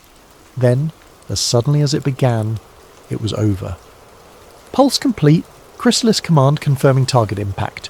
Fort Greely communications offline. Secondary effects minimal. Test successful. The technicians erupted in celebration. Emily turned to Mason with satisfaction. 15 minutes from now, Fort Greely's systems will come back online. They'll blame it on solar storm interference. No permanent damage, no evidence, no questions asked. Except I have everything on video, Mason said. Emily's smile didn't waver. Your phone died 30 seconds ago. EMP, even the residual field, is hell on electronics. She gestured to the security contractors. Take him to holding. We'll figure out what to do with him after the team clears out. As they marched him through the facility, Mason mentally catalogued everything. Escape routes, personnel numbers, equipment details. The holding cell was a repurposed storage room, solid walls, electronic lock. They searched him thoroughly, finding the dead phone, his wallet, keys, even the pen from his flight suit. But they didn't find the micro SD card hidden in the heel of his boot, where he'd transferred the video just before the phone died. 4 hours later, the facility had gone quiet. Skeleton crew only, most personnel evacuated after the successful test. Mason had spent the time working on the door's lock mechanism. Electronic, yes, but with a manual override required by fire code. His Air Force survival training had included a week with a CIA operative who taught them things that weren't in any official manual. The lock clicked open just as he heard footsteps approaching. Johnson, the replacement pilot, stood in the hallway. We need to leave. Now, Johnson said. Who are you really? Canadian Security Intelligence Service. We've suspected Aurora Station's true purpose for 2 years, but couldn't prove it. Your little adventure gave us the excuse to insert assets. This place will be crawling with Canadian military in 6 hours, but you need to be gone before then. They made their way through the facility, now nearly deserted. Johnson had disabled the security cameras, creating a blind spot in the surveillance. At the motor pool, they acquired a snowmobile, Johnson producing keys from his pocket. They'll notice we're gone within the hour, Johnson said as they raced across the tundra toward the aircraft. But there's a problem. Your plane's been disabled. They pulled the control circuit breakers. Mason grinned. They pulled the ones they could see, DHC-5. Buffalo has redundant systems from its military days, hidden behind the cargo panels. Give me 10 minutes. As Mason worked to restore the aircraft's electrical systems, Johnson kept watch. You have evidence. Mason tapped his boot. Everything, but if I release it, they'll destroy me. Not if it comes from multiple sources simultaneously. I've got my own recordings, and there are others. Scientists who've grown uncomfortable with the weapons application. Military personnel who believe this violates treaties. We release together. They can't suppress it all. The engines coughed to life just as lights appeared on the horizon, vehicles approaching fast. "Go!" Johnson shouted. "I'll delay them!" Mason didn't argue. He pushed the throttles forward, the old Buffalo lurching into motion. The ice runway wasn't lit, but the aurora provided enough illumination. As he lifted off, he saw Johnson's snowmobile racing toward the approaching vehicles, playing chicken with military precision. The flight to Yellowknife was the longest 2 hours of Mason's life. No radio contact. That would give away his position. Flying low to avoid radar, navigating by compass and instinct, expecting at any moment to see fighter jets appearing on his tail. But he made it. At Yellowknife Airport, he didn't go to the North Star hangar. Instead, he landed at the general aviation area, where Tobias waited with a van. "Drive," Mason said, climbing in. "Alaska. I have a contact at Elmendorf Air Force Base who'll help us get this to the right people." As they drove south, Mason uploaded the video to 17 different servers, each with a dead man's switch. If he didn't check in every 24 hours, the footage would automatically release to major news outlets, WikiLeaks, and every government oversight committee he could think of. His phone, Tobias's spare, rang immediately. Unknown Virginia number. "Mr. Fry, you're making a serious mistake." It was a new voice, older, with the authority of someone used to being obeyed.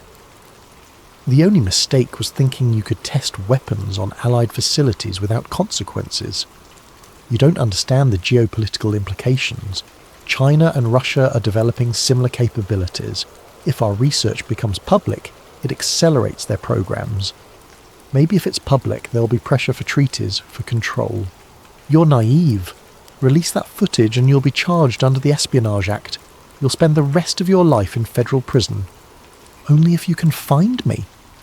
Mason hung up and removed the phone's battery. They drove for 18 hours straight, crossing into British Columbia, then Alaska. At the border, Mason expected trouble, but Johnson had apparently worked magic. Their crossing was smooth, no alerts, no delays. Act 5, The Showdown. Mason's contact at Elmendorf was Captain Sarah Park, an intelligence officer he'd worked with in Afghanistan. She met them at a truck stop outside Anchorage, her expression grim. "Mason, what have you gotten yourself into? There are flash alerts about you on every military and intelligence network. They're calling you a foreign agent, saying you stole classified materials." Mason handed her the microSD card. "Watch this, then tell me who the real threat is." They sat in her car as she viewed the footage on a secure laptop. Her face went pale as she watched the test, heard Emily's casual admission about targeting Fort Greely. They actually hit our own base? Check the logs for that night. 15-minute communication blackout blamed on solar storm activity. Sarah pulled up the incident reports on her classified network. There it was. Fort Greely.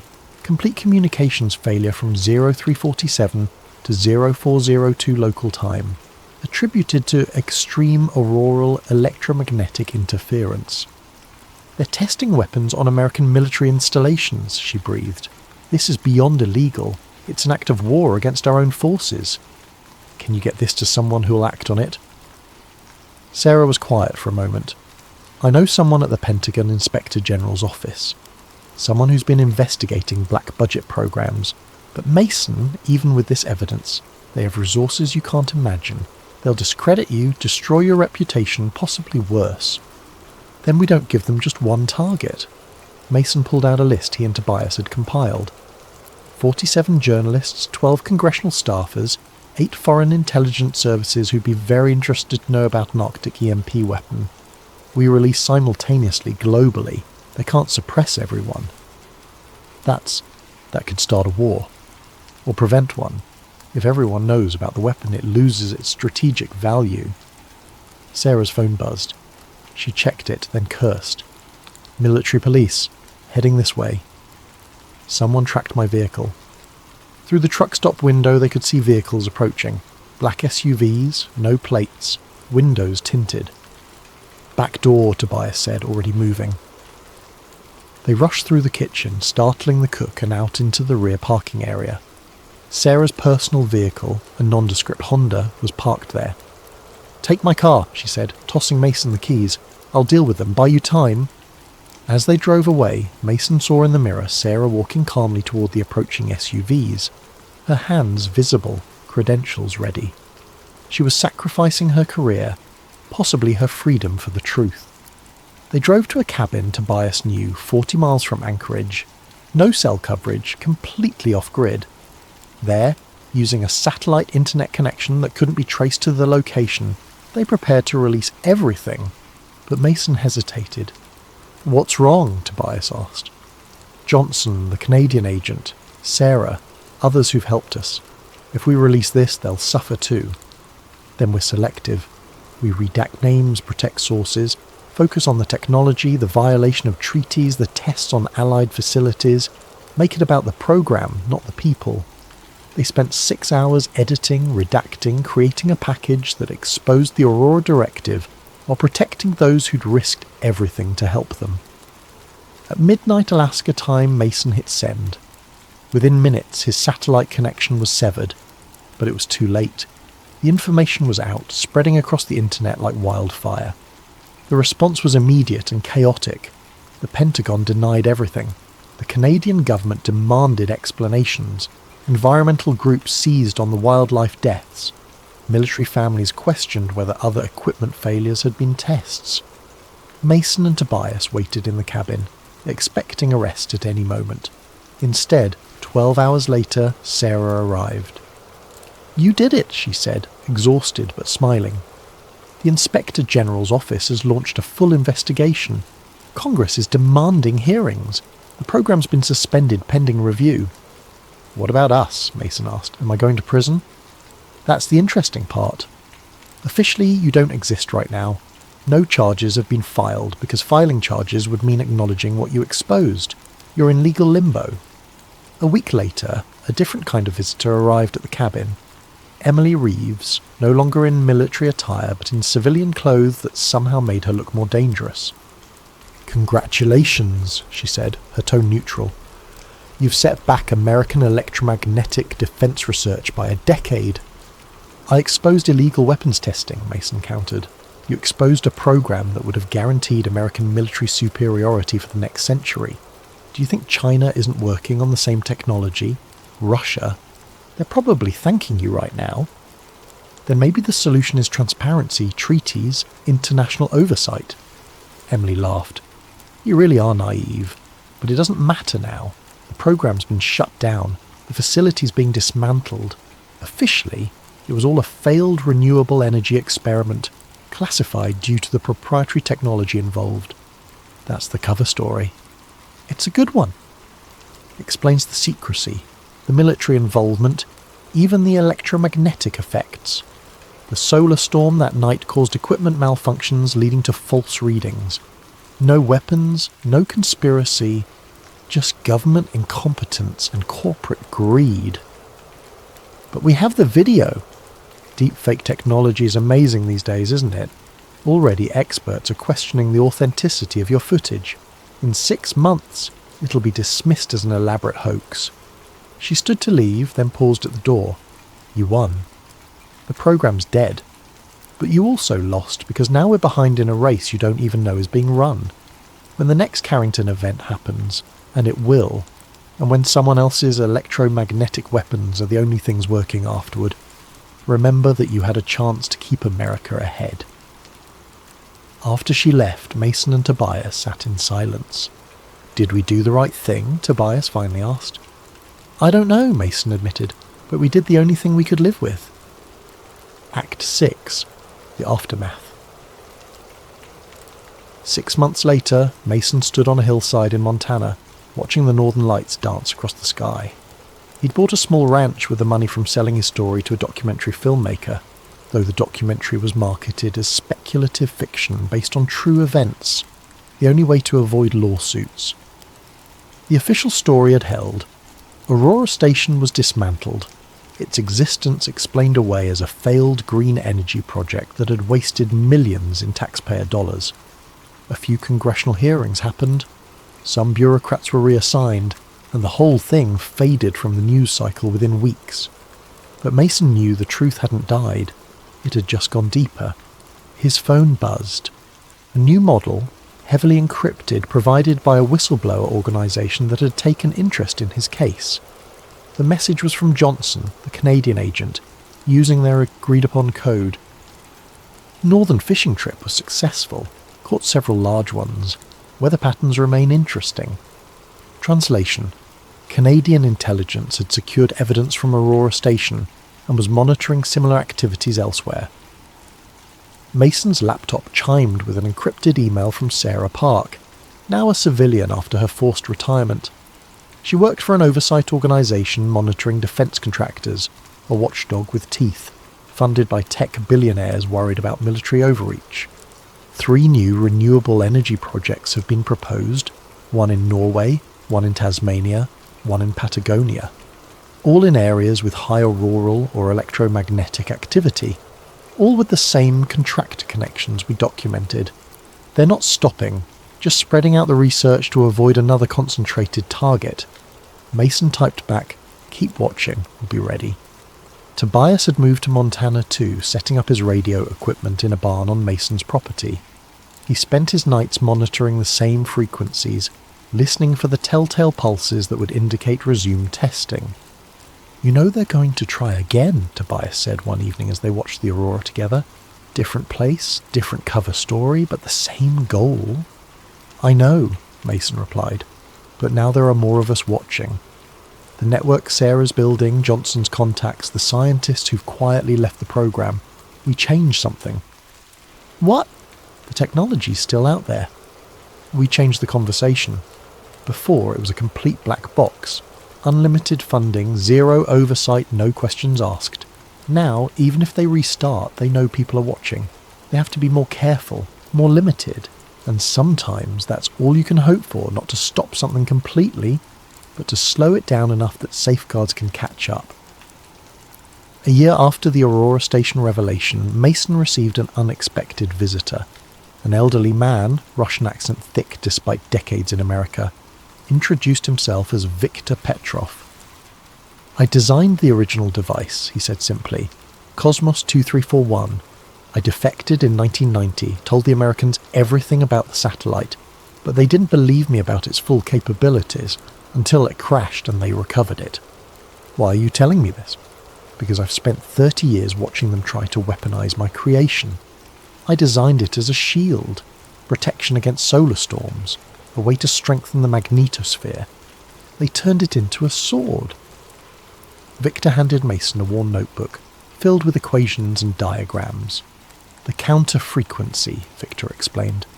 "Every electromagnetic weapon has an opposite wave that cancels it out. If they start testing again, broadcast this frequency. It will neutralize the pulse, make their weapon useless."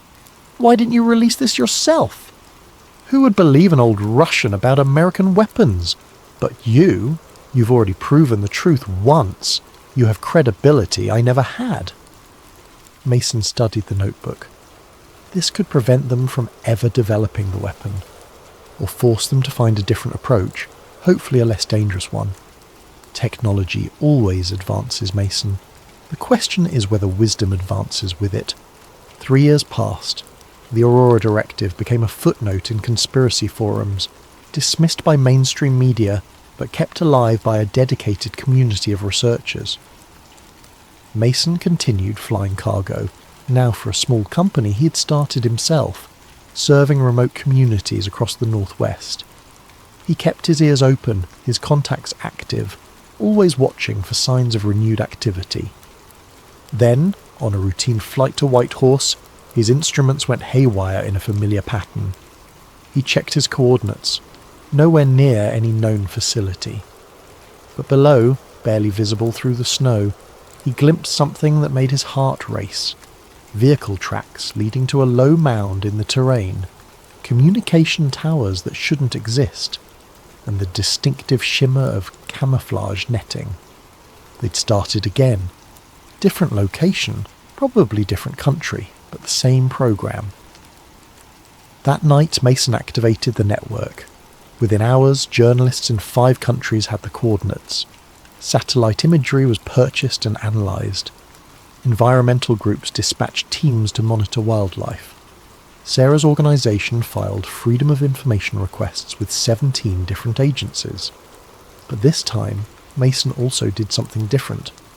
Using Tobias's radio equipment and Victor's notebook, he broadcast the counter-frequency directly at the site during their next test window. The results were immediate and dramatic. Instead of generating a controlled pulse, the facility experienced what witnesses described as the Northern Lights descending to Earth. A massive, uncontrolled electromagnetic discharge that destroyed every piece of electronic equipment within 5 miles, but, crucially, harmed no one. The facility was abandoned within a week. Emily Reeves made one last visit, finding Mason at his ranch.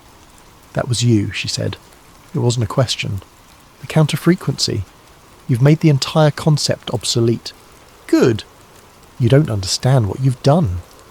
That technology was our best shot at defending against solar storms, against electromagnetic attacks from other nations." "Then develop it openly," Mason interrupted, "with international cooperation, civilian oversight and safety protocols. Stop turning every discovery into a weapon." Emily studied him for a long moment. "You really believe that's possible?" "I believe it's necessary. The Aurora belongs to everyone, Emily. The moment you tried to weaponize it, you guaranteed someone would stop you." She left without another word. 2 months later, Mason read about a new international initiative, the Global Electromagnetic Defense Coalition, a joint effort between 12 nations to study and protect against solar storms and electromagnetic phenomena. The project would be based in Antarctica, with full transparency and civilian oversight. Emily was listed as the technical director. Epilogue. 5 years after Aurora Station, Mason stood in a classroom at the University of Alaska, guest lecturing for a course on environmental science and ethics. The professor had introduced him as a cargo pilot, with an interesting perspective on Arctic development. "The Arctic has always been a mirror," Mason told the students. "What we do there, hidden in the ice and isolation, reflects who we really are as a society. We can use it as a laboratory for weapons, or we can use it as a classroom for cooperation." A student raised her hand. "Is it true what they say online? That you exposed a secret weapon program?" Mason smiled.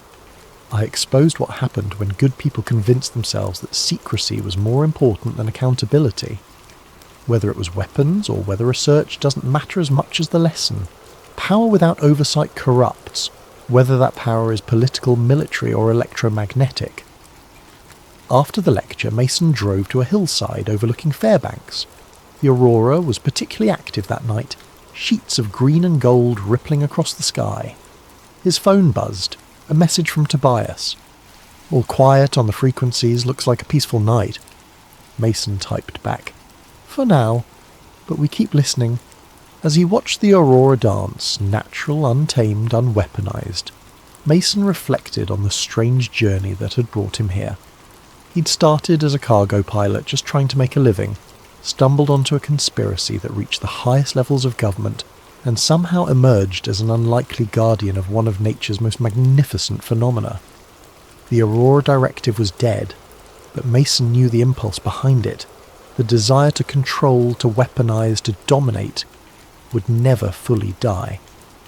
There would always be those who looked at the beauty of the Northern Lights and saw only potential military advantage. But now there were also those who watched the watchers, who questioned the questioners, who demanded that some things remain beyond the reach of classification stamps and black budgets. His phone rang. Sarah Park. "Mason, you'll want to see this. New contract just went out for a bid. Something called the Thermosphere Research Initiative. Guess where it's being built?" "Where?" "Greenland. And guess who's listed as a technical consultant?" Mason didn't need to guess. The game was starting again, just with new players and new rules. "Send me everything," he said, "and contact Johnson. Tell him the fishing trip might need to head further north." As he drove back to his ranch, the aurora continued its eternal dance above, beautiful and dangerous, natural and mysterious. Mason had won one battle, But the war between transparency and secrecy, between weapons and wonder, would continue as long as humans looked up at the lights and dreamed of harnessing heaven. But that was okay. Mason had learned something important in his fight against the Aurora Directive. Sometimes the greatest victory isn't defeating your enemies, but forcing them to play by better rules. The weapons researchers would continue their work, but now they did it knowing that someone, somewhere, was always watching, always ready to broadcast the counter-frequency that would turn their weapons into nothing more than an expensive light show. The Aurora belonged to everyone, and Mason Fry, cargo pilot turned reluctant guardian, would make sure it stayed that way. As he pulled up to his ranch, his radio crackled to life. Tobias's voice, excited. "Mason, you need to hear this. I'm picking up something new. Not pulses this time. It sounds almost like music." Mason smiled grimly and headed for the barn where Tobias kept his equipment. The work was never done, the mysteries never ended, and somewhere in the static between stations and the frequencies that bounced off the ionosphere, new secrets were waiting to be discovered and, if necessary, exposed. The Aurora danced on, keeper of secrets, canvas for humanity's ambitions, and reminder that some forces of nature should remain forever wild.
What if I told you that buried beneath the frozen wastelands of Alaska lies something that could change everything we know about human history? Something that's not ancient at all, but very much alive. Tonight's story comes from a request by Matul Patel 9283. Thank you for this incredible suggestion. If you have ideas for future stories, please leave them in the comments below. And if you enjoy these tales that blur the line between fact and fiction, don't forget to like and subscribe to Sleep Theories for more mysterious stories that will keep you wondering. My name doesn't matter for this story. What matters is what I found beneath 200 feet of Alaskan permafrost, and why the government wants me to forget it ever existed. I'm a civil engineer, nothing glamorous about it. I measure soil density, calculate load-bearing capacities, and make sure buildings don't sink into the ground. For 15 years, I've worked contracts across the country, from Florida swamplands to Nevada deserts. Alaska was supposed to be just another job. The US Army Corps of Engineers hired me in March 2023 to survey land stability for a proposed pipeline route. Nothing unusual there. Energy companies are always looking to move oil from point A to point B, and they need someone to tell them their pipes won't crack when the ground shifts. The pay was good, the timeline was reasonable, and I needed the work. The assignment took me to a stretch of wilderness about 60 miles northwest of Fairbanks. On paper, it looked simple, a 3-month survey of geological stability across a 40-mile corridor. I'd use ground-penetrating radar, seismographs and core samples to map what lay beneath the surface. Standard procedure.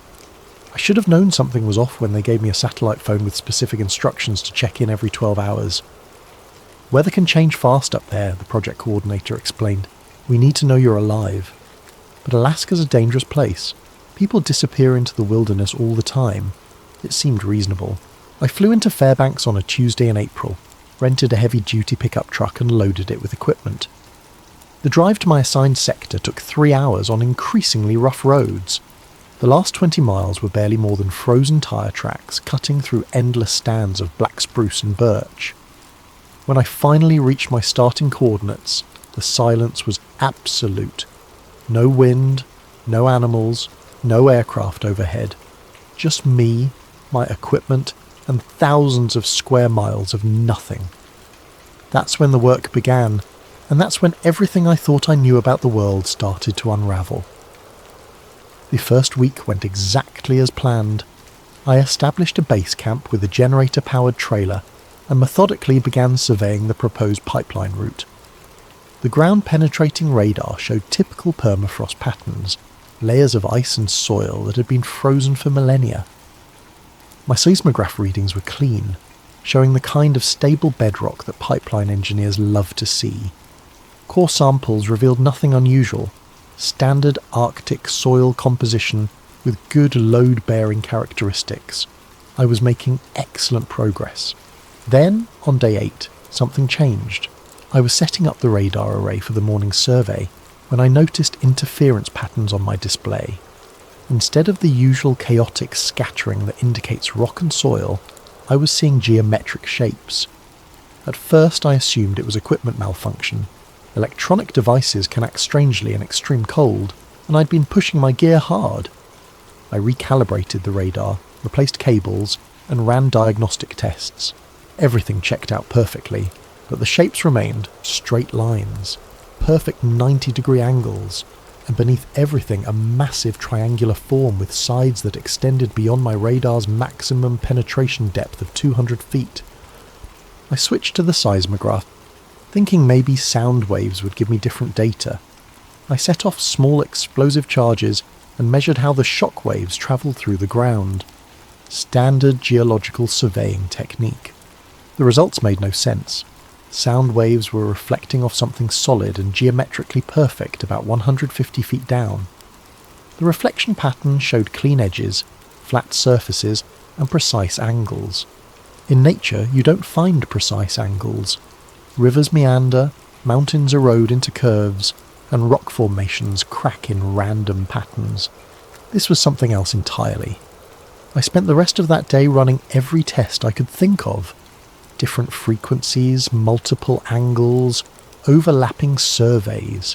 Every single measurement confirmed the same impossible truth. There was a massive pyramid buried beneath the permafrost, and it was huge. My calculations suggested sides at least 800 feet long, significantly larger than the Great Pyramid of Giza. The depth readings indicated it was sitting on bedrock, which meant it had been built on the surface and then buried by millions of years of geological processes. Except that made no sense either. Alaska's geological history doesn't include ancient civilizations capable of megalithic construction. The entire region was under glacial ice, until relatively recently in geological terms. I sat in my trailer that night staring at the printouts and digital displays, trying to find any explanation that didn't challenge everything I understood about engineering and archaeology. Maybe it was a natural formation that just happened to look geometric. Maybe my instruments were picking up interference from buried metal or deposits. Maybe the extreme cold was affecting my equipment in ways I didn't understand. But deep down I knew I was looking at something artificial, something that had been deliberately constructed and then hidden beneath the ice. The question was, who built it, and why? I needed supplies, and more importantly, I needed to talk to someone who knew the area's history. The nearest settlement was a village called Yukon Crossing. Population 127 according to the road sign. It was a 40-minute drive south on a road that tested every shock absorber in my truck. Yukon Crossing looked like a lot of rural Alaskan towns. A handful of weathered buildings clustered around a general store and a combination post office-gas station. Most of the residents lived in trailer homes or log cabins scattered among the trees. Smoke rose from chimneys in thin grey columns against the bright spring sky. The general store served as the unofficial community centre. Inside, I found an elderly native Alaskan man named Joseph Kaltag behind the counter, selling everything from canned goods to ammunition to fishing gear. He looked like he'd been running the place for decades. "You're the pipeline engineer," he said before I could introduce myself. It wasn't a question. "Word travels fast," I replied. "Not much happens around here." He rang up my purchases: batteries, fuel canisters, and enough food to last another week. "You working up in the Forbidden Valley?" I looked up from counting cash. Forbidden Valley? Joseph's weathered face remained expressionless, but I caught something in his eyes. Concern, maybe, or warning. That's what my grandfather called it. Said the spirits there were angry, animals won't go near it, and hunters who get too close. He shrugged. "Their compasses don't work right." "Magnetic interference," I said automatically. "Probably iron ore deposits in the bedrock. Maybe," he handed me my change, "or maybe some things are better left buried." I was loading supplies into my truck when a younger native woman approached. She introduced herself as Marie Kaltag, Joseph's granddaughter, and a pilot who flew supply runs to remote camps throughout the region. "I heard you talking to Grandpa," she said, "about the valley where you're working." He mentioned compass problems. Marie glanced around to make sure no one was listening. "It's more than that. I've flown over that area maybe 50 times in the last 10 years. My instruments go crazy. GPS cuts out, radio gets static, engine RPMs fluctuate." "Electromagnetic interference," I suggested. That's what I thought too.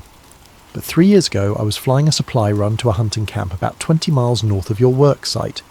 Clear day, perfect visibility. I was following the river when my GPS started spinning. Compass needle was rotating like a clock hand. She paused, clearly uncomfortable with the memory. I looked down to try to navigate by landmarks, and I saw something that shouldn't have been there. Lines in the snow, geometric patterns like someone had carved designs into the landscape.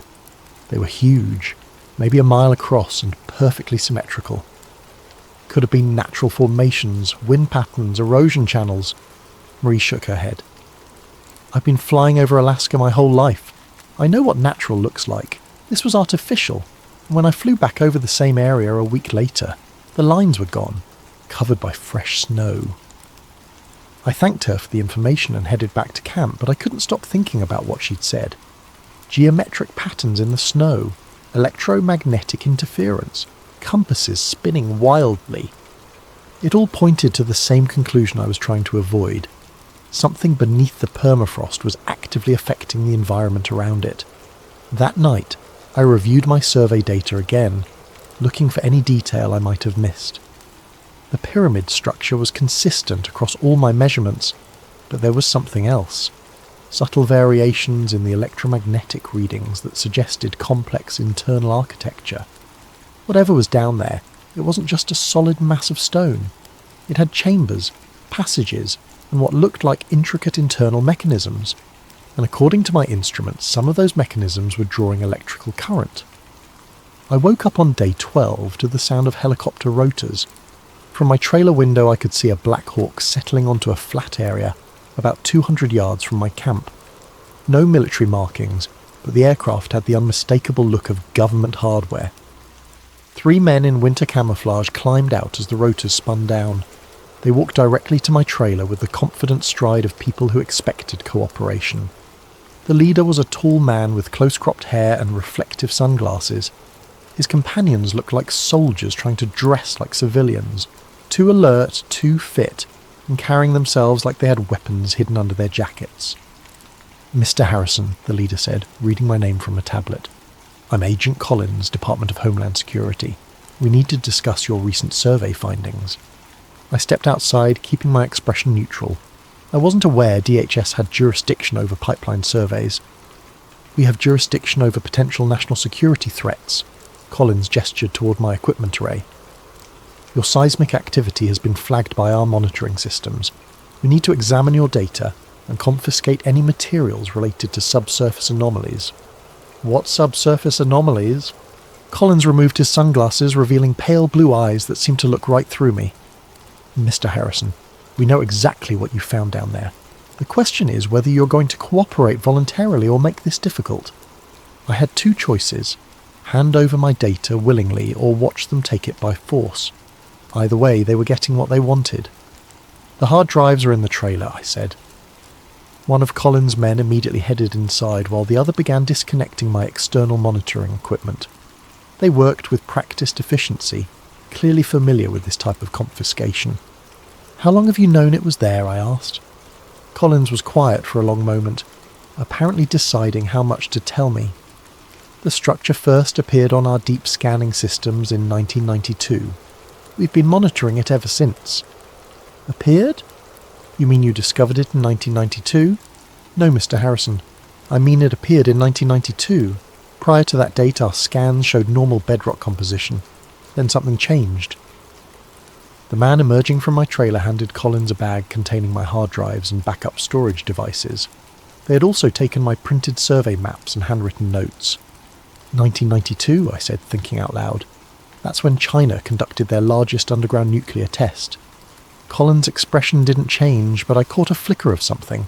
Surprise, maybe, that I'd made that connection. "The Lopner test was 3,800 miles away," he said. "There's no possible connection." But his tone suggested otherwise. And I remembered something from my geological studies. Seismic waves from large underground explosions can travel through the Earth's crust and trigger responses in sensitive areas thousands of miles away. What if the Chinese nuclear test had somehow activated whatever was buried beneath the Alaskan permafrost? "You're being reassigned," Collins continued, handing me an official-looking document. "Your contract has been terminated due to unforeseeable circumstances. A helicopter will arrive tomorrow morning to transport you back to Fairbanks." "What about my equipment?" "It's been contaminated by proximity to hazardous materials. Standard decontamination procedures require disposal." That was obviously a lie. There were no hazardous materials in the area. I'd have detected them during my survey. They were confiscating everything because they didn't want me to have any physical evidence of what I'd found. "One more thing," Collins said as his team prepared to leave. "You'll be required to sign a non-disclosure agreement before returning to civilian areas. The penalty for violating that agreement is 10 years in federal prison." They climbed back into their helicopter and lifted off, leaving me alone with my suddenly empty trailer and a growing certainty that I'd stumbled into something much bigger than a pipeline survey. But I still had one advantage. They thought they'd taken all my data. They were wrong. I've always been paranoid about data backup. Too many years of watching hard drives crash and taking blame for lost survey information.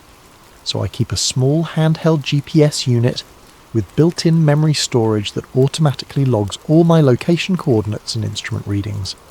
Collins and his team had missed it because it was clipped to my belt, looked like standard hiking gear, and wasn't connected to my main computer systems. That night, I reviewed the stored data on the device's tiny screen. Everything was there. Coordinates, depth readings, electromagnetic measurements, and seismic mapping data. Enough information to prove that something massive and artificial was buried beneath the permafrost. But proof wasn't enough. I needed to understand what it was and why the government was so determined to keep it secret. I made a decision that probably should have gotten me killed. I was going back to the site for one final investigation. The helicopter pickup was scheduled for 8 a.m, which gave me about 6 hours of darkness to work with. I loaded basic equipment into my backpack. The handheld GPS, the digital camera, a small electromagnetic field detector, and a battery-powered radio, and hiked back to the survey area. The night was clear and bitterly cold. My breath formed ice crystals that seemed to hang in the air, and the snow crunched under my boots with sounds like breaking glass. Above me, the aurora borealis painted green curtains across the star-filled sky. I reached the coordinates where my instruments had detected the pyramid's apex. According to my calculations, I was standing directly above the structure's highest point, about 120 feet below my boots. The handheld detector immediately started showing readings. Electromagnetic activity was significantly higher than background levels, and it seemed to be increasing. The device's small screen showed wave patterns that looked almost like a heartbeat, regular pulses of energy rising and falling in consistent cycles. I took photos of the instrument readings and recorded GPS coordinates, building a digital record that I could hopefully smuggle out of Alaska. But as I worked, something strange began happening. The aurora overhead was changing. Instead of the usual flowing curtains of light, it was forming geometric patterns, straight lines and angular shapes that mirrored the underground structure. It was as if the buried pyramid was somehow influencing the electromagnetic phenomena in the upper atmosphere. That's when I felt the vibration. It started as a barely perceptible tremor in the ground, like the feeling of a distant freight train. But it quickly intensified until I could feel it in my bones, a deep, rhythmic pulsing that seemed to synchronize with the electromagnetic readings on my detector. The device's screen was flashing warnings. Energy levels were spiking far beyond anything I'd measured during my official survey. Whatever was buried down there was waking up. I started backing away from the site, but before I could get more than 50 yards, everything electronic I carried died simultaneously. The GPS unit, the detector, my digital camera, even my LED flashlight, all dead, as if something had delivered a massive electromagnetic pulse. Above me, the aurora was blazing brighter than I'd ever seen, forming complex geometric patterns that hurt to look at directly. The air itself seemed to be humming with energy, and I could feel static electricity building up on my clothing and exposed skin. Then, as suddenly as it had begun, everything stopped. The aurora faded back to normal patterns. The ground vibration ceased.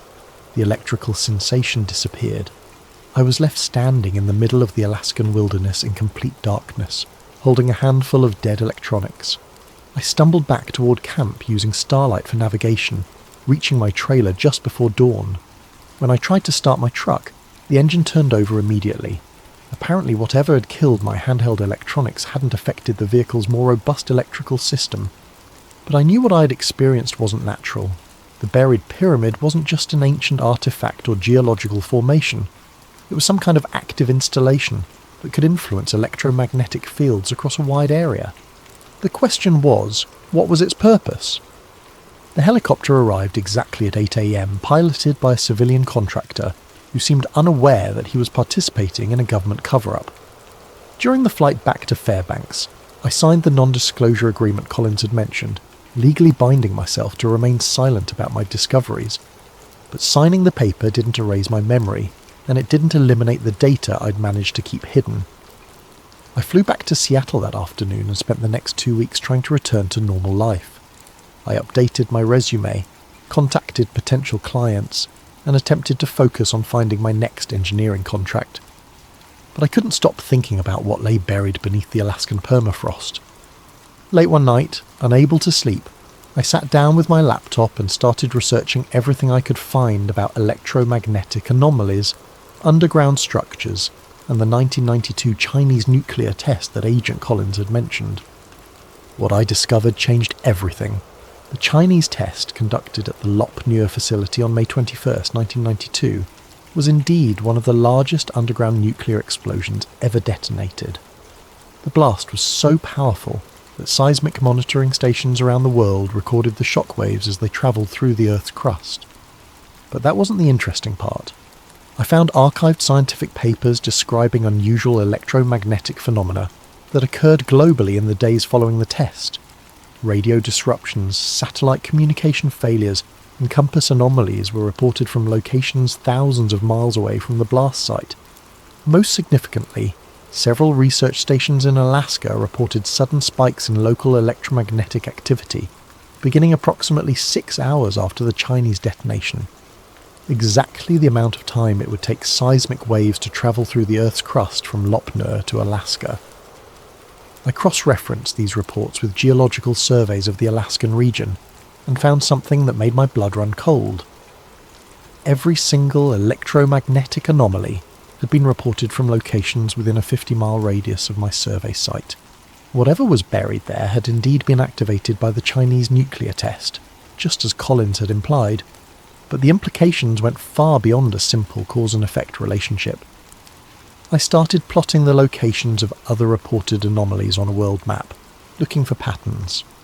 What I found was a global network of similar sites, places where electromagnetic activity had spiked following major seismic events, underground installations that seemed to respond to specific triggers.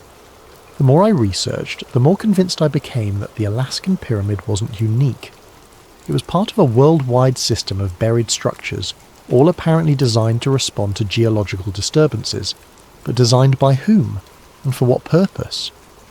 I thought back to the night I'd witnessed the energy pulse, remembering how the aurora borealis had formed geometric patterns directly above the burial site. Aurora phenomena are caused by charged particles from the sun interacting with Earth's magnetic field. If the underground structure could influence those interactions, it was essentially broadcasting energy into space. What if the buried pyramids weren't ancient monuments at all? What if they were communication devices, a global network designed to transmit signals to somewhere far beyond Earth? The possibility was terrifying and fascinating in equal measure. If I was right, then humanity shared the planet with technology that predated our entire civilization by potentially millions of years. Technology that was still active, still responding to triggers, still sending messages to unknown recipients. I spent weeks researching similar sites around the world, building a database of locations where unusual electromagnetic phenomena had been reported following major seismic events. The pattern that emerged was undeniable. A global network of transmission stations, all apparently activated by disturbances in the Earth's crust. But before I could take my research any further, I received a letter that ended my investigation permanently. The letter arrived exactly 1 month after my return from Alaska. It was delivered by certified mail to my apartment address, though I hadn't given that information to anyone connected with the pipeline project. The return address showed only Department of Interior Special Projects Division, with a Washington, D.C. postal box number. Inside was a single page of official letterhead containing a brief message. Mr. Harrison, this communication serves as final notice regarding your terminated contract with the U.S. Army Corps of Engineers, project classification, Black Ice. Subsequent to your departure from the survey area, additional geological analysis has determined that the subsurface structure you detected is not archaeological in nature. The structure is an active installation of unknown origin that poses potential risks to national security. Any attempt to publicise information related to this discovery will result in immediate prosecution under the Espionage Act of 1917. Your signed non-disclosure agreement remains in full effect indefinitely. The installation you discovered is not a relic. It is a machine. Do not pursue further inquiry. Sincerely, Director, Special Projects Division. I read the letter 3 times before the full implication sank in. They weren't denying what I'd found. They were confirming it. The underground structure was artificial. It was active. And the government had known about it for over 30 years without understanding what it was or who had built it. But the most chilling aspect was the letter's final warning. It is a machine, not a monument, not an archaeological site, not a natural formation. A machine. I thought about the energy pulse I'd witnessed, the geometric patterns in the aurora, the electromagnetic signals that seemed to respond to seismic events around the world. If the buried pyramid was indeed a machine, then its purpose was clear. It was designed to detect and respond to geological disturbances by transmitting signals into space. The question remained, signals to whom? I locked the letter in a safety deposit box along with copies of all my survey data and research findings. If something happened to me, at least there would be evidence that the discovery had been made. But I never published my findings. I never contacted journalists or researchers or anyone else who might be interested in the truth about what lay beneath the Alaskan permafrost. Because I realised that some knowledge carries a price too high to pay. If there really was a global network of alien communication devices buried beneath our feet, broadcasting our planet's geological status to unknown recipients in space, then humanity was living on borrowed time. We were tenants on a world that belonged to someone else, someone who had installed monitoring equipment long before our species existed. The machines weren't dormant relics of an ancient civilization. They were active components of a surveillance system that was still operational after millions of years. And every earthquake, every volcanic eruption, every nuclear test was sending updates to whoever had built them. I returned to my normal life as a civil engineer, taking contracts that kept me far from Alaska and far from any situation that might uncover similar installations. I told myself that ignorance was safer than knowledge, that some secrets were better left buried. But sometimes, late at night when I can't sleep, I think about that machine humming beneath the permafrost. I wonder if it's still transmitting. I wonder who's listening, and I wonder what they plan to do when they decide we've learned too much about the world we think we own. For 6 months, I managed to convince myself that forgetting was possible. I took contracts in familiar territories, building inspections in suburban developments, soil analysis for shopping mall construction, routine work that involved nothing more mysterious than concrete and rebar. Then the dream started. At first they were just fragments, flashes of geometric light, the sound of deep humming that seemed to vibrate through my bones, the sensation of standing on solid ground while everything around me pulsed with invisible energy. I'd wake up with my heart racing and a metallic taste in my mouth as if I'd been breathing electrified air. But the dreams became more vivid as weeks passed. I began seeing the pyramid not from above, as I had during my survey, but from within. Vast chambers carved from black stone that absorbed light rather than reflecting it. Corridors that stretched beyond the reach of any illumination, filled with the constant sound of machinery that had been running for millennia. In these dreams, I wasn't alone. Shadowy figures moved through the passages, tall, elongated forms that seemed more like geometric projections than living beings. They moved with purpose, tending to controls and displays that covered the walls in intricate patterns of light and symbol. The most disturbing part was that they seemed aware of me. In the dreams, they would pause their activities and turn toward me with attention that felt like cold judgment. Without faces I could recognize, without voices I could understand, they somehow communicated a single clear message. I had seen something I wasn't meant to see. I consulted a sleep specialist, thinking the dreams were delayed stress responses from my time in Alaska. She prescribed medication that helped me fall asleep but didn't stop the visions. If anything, the drugs made them more intense, more real, more impossible to dismiss as products of an overwrought imagination. It was during one of these medicated dreams that I saw something new, a global map covered in points of light, each one marking a location where similar pyramids lay buried. The network stretched across every continent, even beneath the ocean floors, hundreds of installation sites, all connected by lines of energy that pulsed in synchronized patterns. I woke from that dream with absolute certainty that I was seeing something real. The buried machines weren't isolated installations. They were nodes in a planetary communication grid that spanned the entire world. 3 days later, I made a decision that changed everything. I started investigating again. Using the global locations from my dreams as starting points, I began researching electromagnetic anomalies and unexplained phenomena at similar sites around the world. What I found was a pattern so consistent it couldn't be coincidental. Every location where I dreamed of seeing a pyramid corresponded to a place where unusual events had been reported. The Nazca lines in Peru, built over an area where aircraft instruments malfunctioned regularly. The underwater structures near Bimini in the Bahamas, where submarines had reported mechanical failures and compass deviations. The Giza Plateau in Egypt, where modern surveys had detected massive voids beneath the known pyramids. Each site shared common characteristics: electromagnetic interference, geometric precision in ancient or unexplained structures, and a history of covering up or dismissing scientific findings that couldn't be easily explained. But the most significant pattern was temporal. Every site had experienced increased activity following major seismic events, exactly like the Alaskan installation after the 1992 Chinese nuclear test. I compiled a database of seismic events and electromagnetic anomalies dating back 50 years. The correlation was undeniable.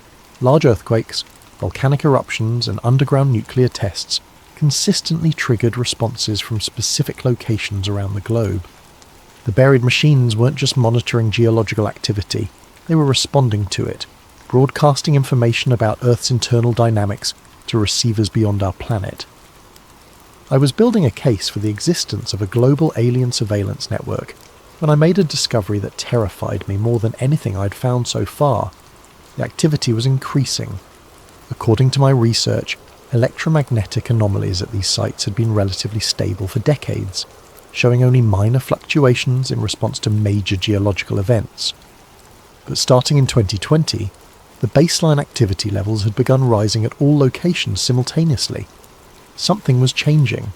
The network was becoming more active, more responsive, more awake. I plotted the activity increases on a timeline and noticed they correlated with something unexpected. The global increase in seismic activity over the past few years. More earthquakes, more volcanic eruptions, more geological instability than had been recorded in previous decades. What if the relationship wasn't cause and effect? What if the buried machines weren't just monitoring geological activity? What if they were causing it? The possibility was so disturbing I initially dismissed it as paranoid speculation. But the more I studied the data, the more compelling the evidence became. The timing was too precise, the correlations too consistent. If I was right, then humanity was living on a planet where alien technology was actively destabilizing the geological systems that supported all life on Earth. But why? What possible purpose could be served by triggering earthquakes and volcanic eruptions? The answer came to me during another dream, but this time I was prepared. I had set up a digital recorder beside my bed, hoping to capture any words or sounds I might make while experiencing the visions. What I heard when I played back the recording the next morning was my own voice, but speaking words I didn't remember saying. Stress testing, planetary stability assessment, structural analysis phase approaching completion. I'd somehow been speaking in the technical language of engineering, describing the geological chaos as if it were a planned evaluation of the planet's physical integrity. The machines weren't trying to destroy Earth, they were testing it. Over the following weeks, I dove deeper into geological data, looking for patterns that might support my terrifying hypothesis. What I found convinced me that the buried network was conducting a systematic analysis of Earth's structural stability. Seismic events weren't random, they were following a pattern. Stress points in tectonic plates were being tested in sequence, as if something was methodically evaluating how much pressure the planet's crust could withstand before catastrophic failure. The 2011 Japanese earthquake and tsunami, the 2010 Haiti earthquake, the increasing volcanic activity in Indonesia, Italy and Iceland, the unprecedented earthquake swarms in places like Oklahoma and Arkansas. All of these events clustered around locations where I'd identified buried installations. I created detailed models showing how the network might be triggering these events through focused electromagnetic pulses directed at specific geological fault lines. The technology required would be far beyond human capabilities, but for a civilization that could build planet-spanning monitoring networks, it would be routine engineering. But the most chilling aspect of my research was the timeline. If the current rate of geological testing continued, the network would have evaluated every major tectonic system on Earth within the next 5 to 10 years. What would happen when the testing phase was complete? I spent sleepless nights imagining scenarios, planetary mining operations that required clearing the surface of inconvenient biological life, terraforming projects that would remake Earth's atmosphere and geology, or simple property reclamation by the network's builders returning to a world they had left unattended for millennia. None of the possibilities included a future for human civilization. It was during this period of growing despair that I received an unexpected contact that changed everything once again. The email appeared in my inbox on a Tuesday morning with a subject line that made my blood freeze. Alaskan survey data, classification black ice. The sender's address was scrambled text that looked like a random string of characters, clearly routed through multiple encryption services to hide its origin. But the message content was brief and specific. Mr. Harrison, we know what you've discovered about the global network. Your research parallels investigations conducted by others who have encountered similar installations. A meeting has been arranged. Be at the Starbucks on Pine Street in downtown Seattle tomorrow at 3 p.m. Come alone. Bring your data. You're not the only one who has seen the machines. The message included no signature, but attached to it was a single photograph that made my hands shake, an image of my own survey equipment at the Alaskan site, taken from an angle that suggested the photographer had been watching my investigation from a significant distance. Someone had been monitoring me during my time in Alaska, someone who wasn't part of Agent Collins' government team. I spent the entire night debating whether to attend the meeting. It could be a trap, government agents trying to identify how much I knew and what evidence I still possessed. Or it could be exactly what it claimed: contact with others who had discovered the truth about the buried network. In the end, curiosity won over caution. I needed to know if I was really alone in this knowledge, or if there were others working to understand the threat humanity was facing. The Starbucks was crowded with the usual mix of students, business people and remote workers when I arrived at exactly 3 p.m. I ordered coffee and found a table near the back, trying to identify anyone who might be waiting for me. At 3:15, a woman in her 50s approached my table. She had greying hair pulled back in a practical ponytail, wore field clothing that suggested outdoor work, and carried herself with the confident posture of someone accustomed to physical challenges. "Mr. Harrison," she extended her hand. "I'm Catherine Webb. I think we need to talk." She sat down across from me and immediately began speaking in low, urgent tones. "I'm a marine archaeologist. 3 years ago, I was leading a deep-sea survey off the coast of Bermuda, when my team discovered an underwater structure that shouldn't exist. Geometric, massive, and actively generating electromagnetic fields that interfered with our equipment." She opened a tablet and showed me sonar images that looked remarkably similar to my ground-penetrating radar data from Alaska. A pyramid-shaped structure, perfectly symmetrical, sitting on the ocean floor at a depth of nearly a mile. When we tried to publish our findings, the research was classified and our funding was terminated. "Sound familiar?" I nodded, unable to speak. Catherine continued, "But I kept investigating privately. I found evidence of at least 12 similar installations in deep ocean locations around the world. All of them show the same characteristics: geometric precision, electromagnetic activity, and apparent activation following seismic events." She showed me more images: underwater structures near Japan, the Mediterranean, the Mid-Atlantic Ridge. Each one was clearly artificial, clearly ancient, and clearly active. "There are others," she said. "A geologist in Australia who found similar structures in the outback. An archaeologist in Egypt who discovered chambers beneath the Sphinx that contain technology that shouldn't exist. A seismologist in Chile who documented electromagnetic pulses preceding earthquake activity. How many others? We've identified 17 researchers worldwide who have encountered installations or phenomena that appear to be part of the same network. Most have been silenced through official pressure, funding cuts, or career destruction. A few have simply disappeared." Catherine leaned closer, her voice dropping to barely above a whisper. "But some of us have continued working in secret. We've been sharing data, building a comprehensive picture of what we're dealing with. And what are we dealing with? A global surveillance and control system that's been operating for thousands of years, possibly millions. The installations aren't just monitoring Earth, they're managing it, controlling geological processes, atmospheric composition, even biological evolution through environmental manipulation. The implications hit me like a physical blow. We're not alone on this planet. We never have been. The question is whether humanity developed naturally, or whether we're the result of controlled biological development guided by whoever built the network." Catherine showed me more data.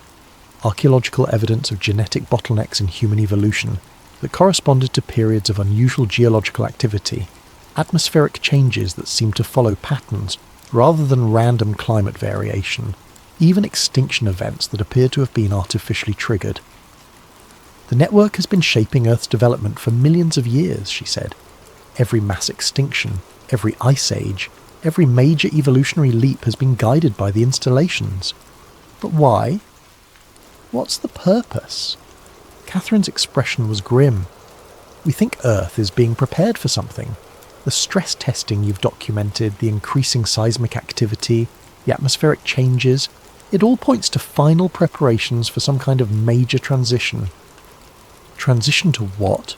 "We don't know, but based on the escalating activity levels, we estimate it will begin within the next few years." She handed me a secure phone with an encrypted communication app. If you want to help us understand what we're facing, this will put you in contact with the others. We're working to decode transmissions from the installations to map the complete network, and to find some way to predict what's coming. What if we can't stop it? Catherine was quiet for a long moment. Then at least humanity will know the truth before the end. Over the following months, I became part of an underground network of researchers from around the world. Using encrypted communications and careful operational security, we shared data, theories, and discoveries about the installations that had consumed our professional lives. What emerged from our collective research was a picture of Earth that challenged everything humanity believed about our planet and our place in the universe. The installation network was vast. Over 300 confirmed sites across all continents and ocean floors. Each site contained structures of identical design but varying scale, all built from materials that didn't match any known geological formations. The construction showed evidence of technology far beyond human capabilities, with precision that exceeded our best modern engineering. But the most significant discovery came from Dr. Yuki Tanaka, a linguist and cryptographer in Japan who'd been analysing electromagnetic transmissions intercepted from the installations. The transmissions weren't random energy pulses. They were coded communications in a mathematical language that described Earth's physical and biological status in incredible detail. Real-time reports on atmospheric composition, geological stability, ocean chemistry, magnetic field fluctuations, and biological diversity levels. More disturbing were the projections embedded in the transmissions, mathematical models showing how Earth systems would respond to various environmental stresses, including massive geological disruptions, atmospheric changes, and population adjustments. The network was continuously updating these models based on data from the stress testing we documented. Each earthquake, each volcanic eruption, each environmental change provided new information that refined the projections, and all of the models pointed to the same conclusion: a massive intervention scheduled to begin when current biological systems reached predetermined stress thresholds. We were approaching those thresholds rapidly. Climate change, resource depletion, ecological collapse, and social instability were all being monitored by the network. But rather than random consequences of human activity, they appeared to be planned phases in a managed transition process. Humanity hadn't created the environmental crisis. We were living through the final stages of a controlled experiment that had been running for thousands of years. The realization was overwhelming. Every environmental disaster, every resource shortage, every social conflict was part of a planned sequence designed to bring Earth's biological systems to a specific end state. But what would replace them? The answer came from an unexpected source: my dreams. As I became more deeply involved with the research network, my nighttime visions became more detailed and informative.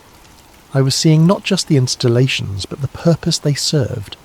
The geometric beings I encountered in the dreams weren't aliens. They were artificial intelligences, created by the network's builders to manage Earth's transition through automated systems. The real builders were gone, had been gone for millions of years, but they had left behind a planetary management system designed to prepare Earth for their eventual return. The stress testing, the environmental manipulation, the biological management, it was all preparation for recolonization by a species that had left Earth eons ago and was now ready to reclaim it. But sometimes, late at night when I can't sleep, I think about that machine humming beneath the permafrost. I wonder if it's still transmitting. I wonder who's listening. And I wonder what they plan to do when they decide we've learned too much about the world we think we own. Because now I know the truth. We are temporary occupants of a world that has always belonged to someone else. The installations beneath our feet are counting down to a transition that will remake Earth according to specifications we cannot understand for purposes we cannot imagine. The truth is out there, buried beneath the ice in places like Alaska, waiting for the next contractor or surveyor or accidental discoverer to stumble across it. When that happens, and it will happen eventually, I hope they're wiser than I was. I hope they don't go back for one final look in the darkness, because some machines are better left undisturbed, and some signals are better left unsent. but the signals are being sent anyway, carrying reports of a planet ready for reclamation by its original inhabitants. The countdown has begun, and we are running out of time to understand what we're facing, or to find a way to survive what's coming.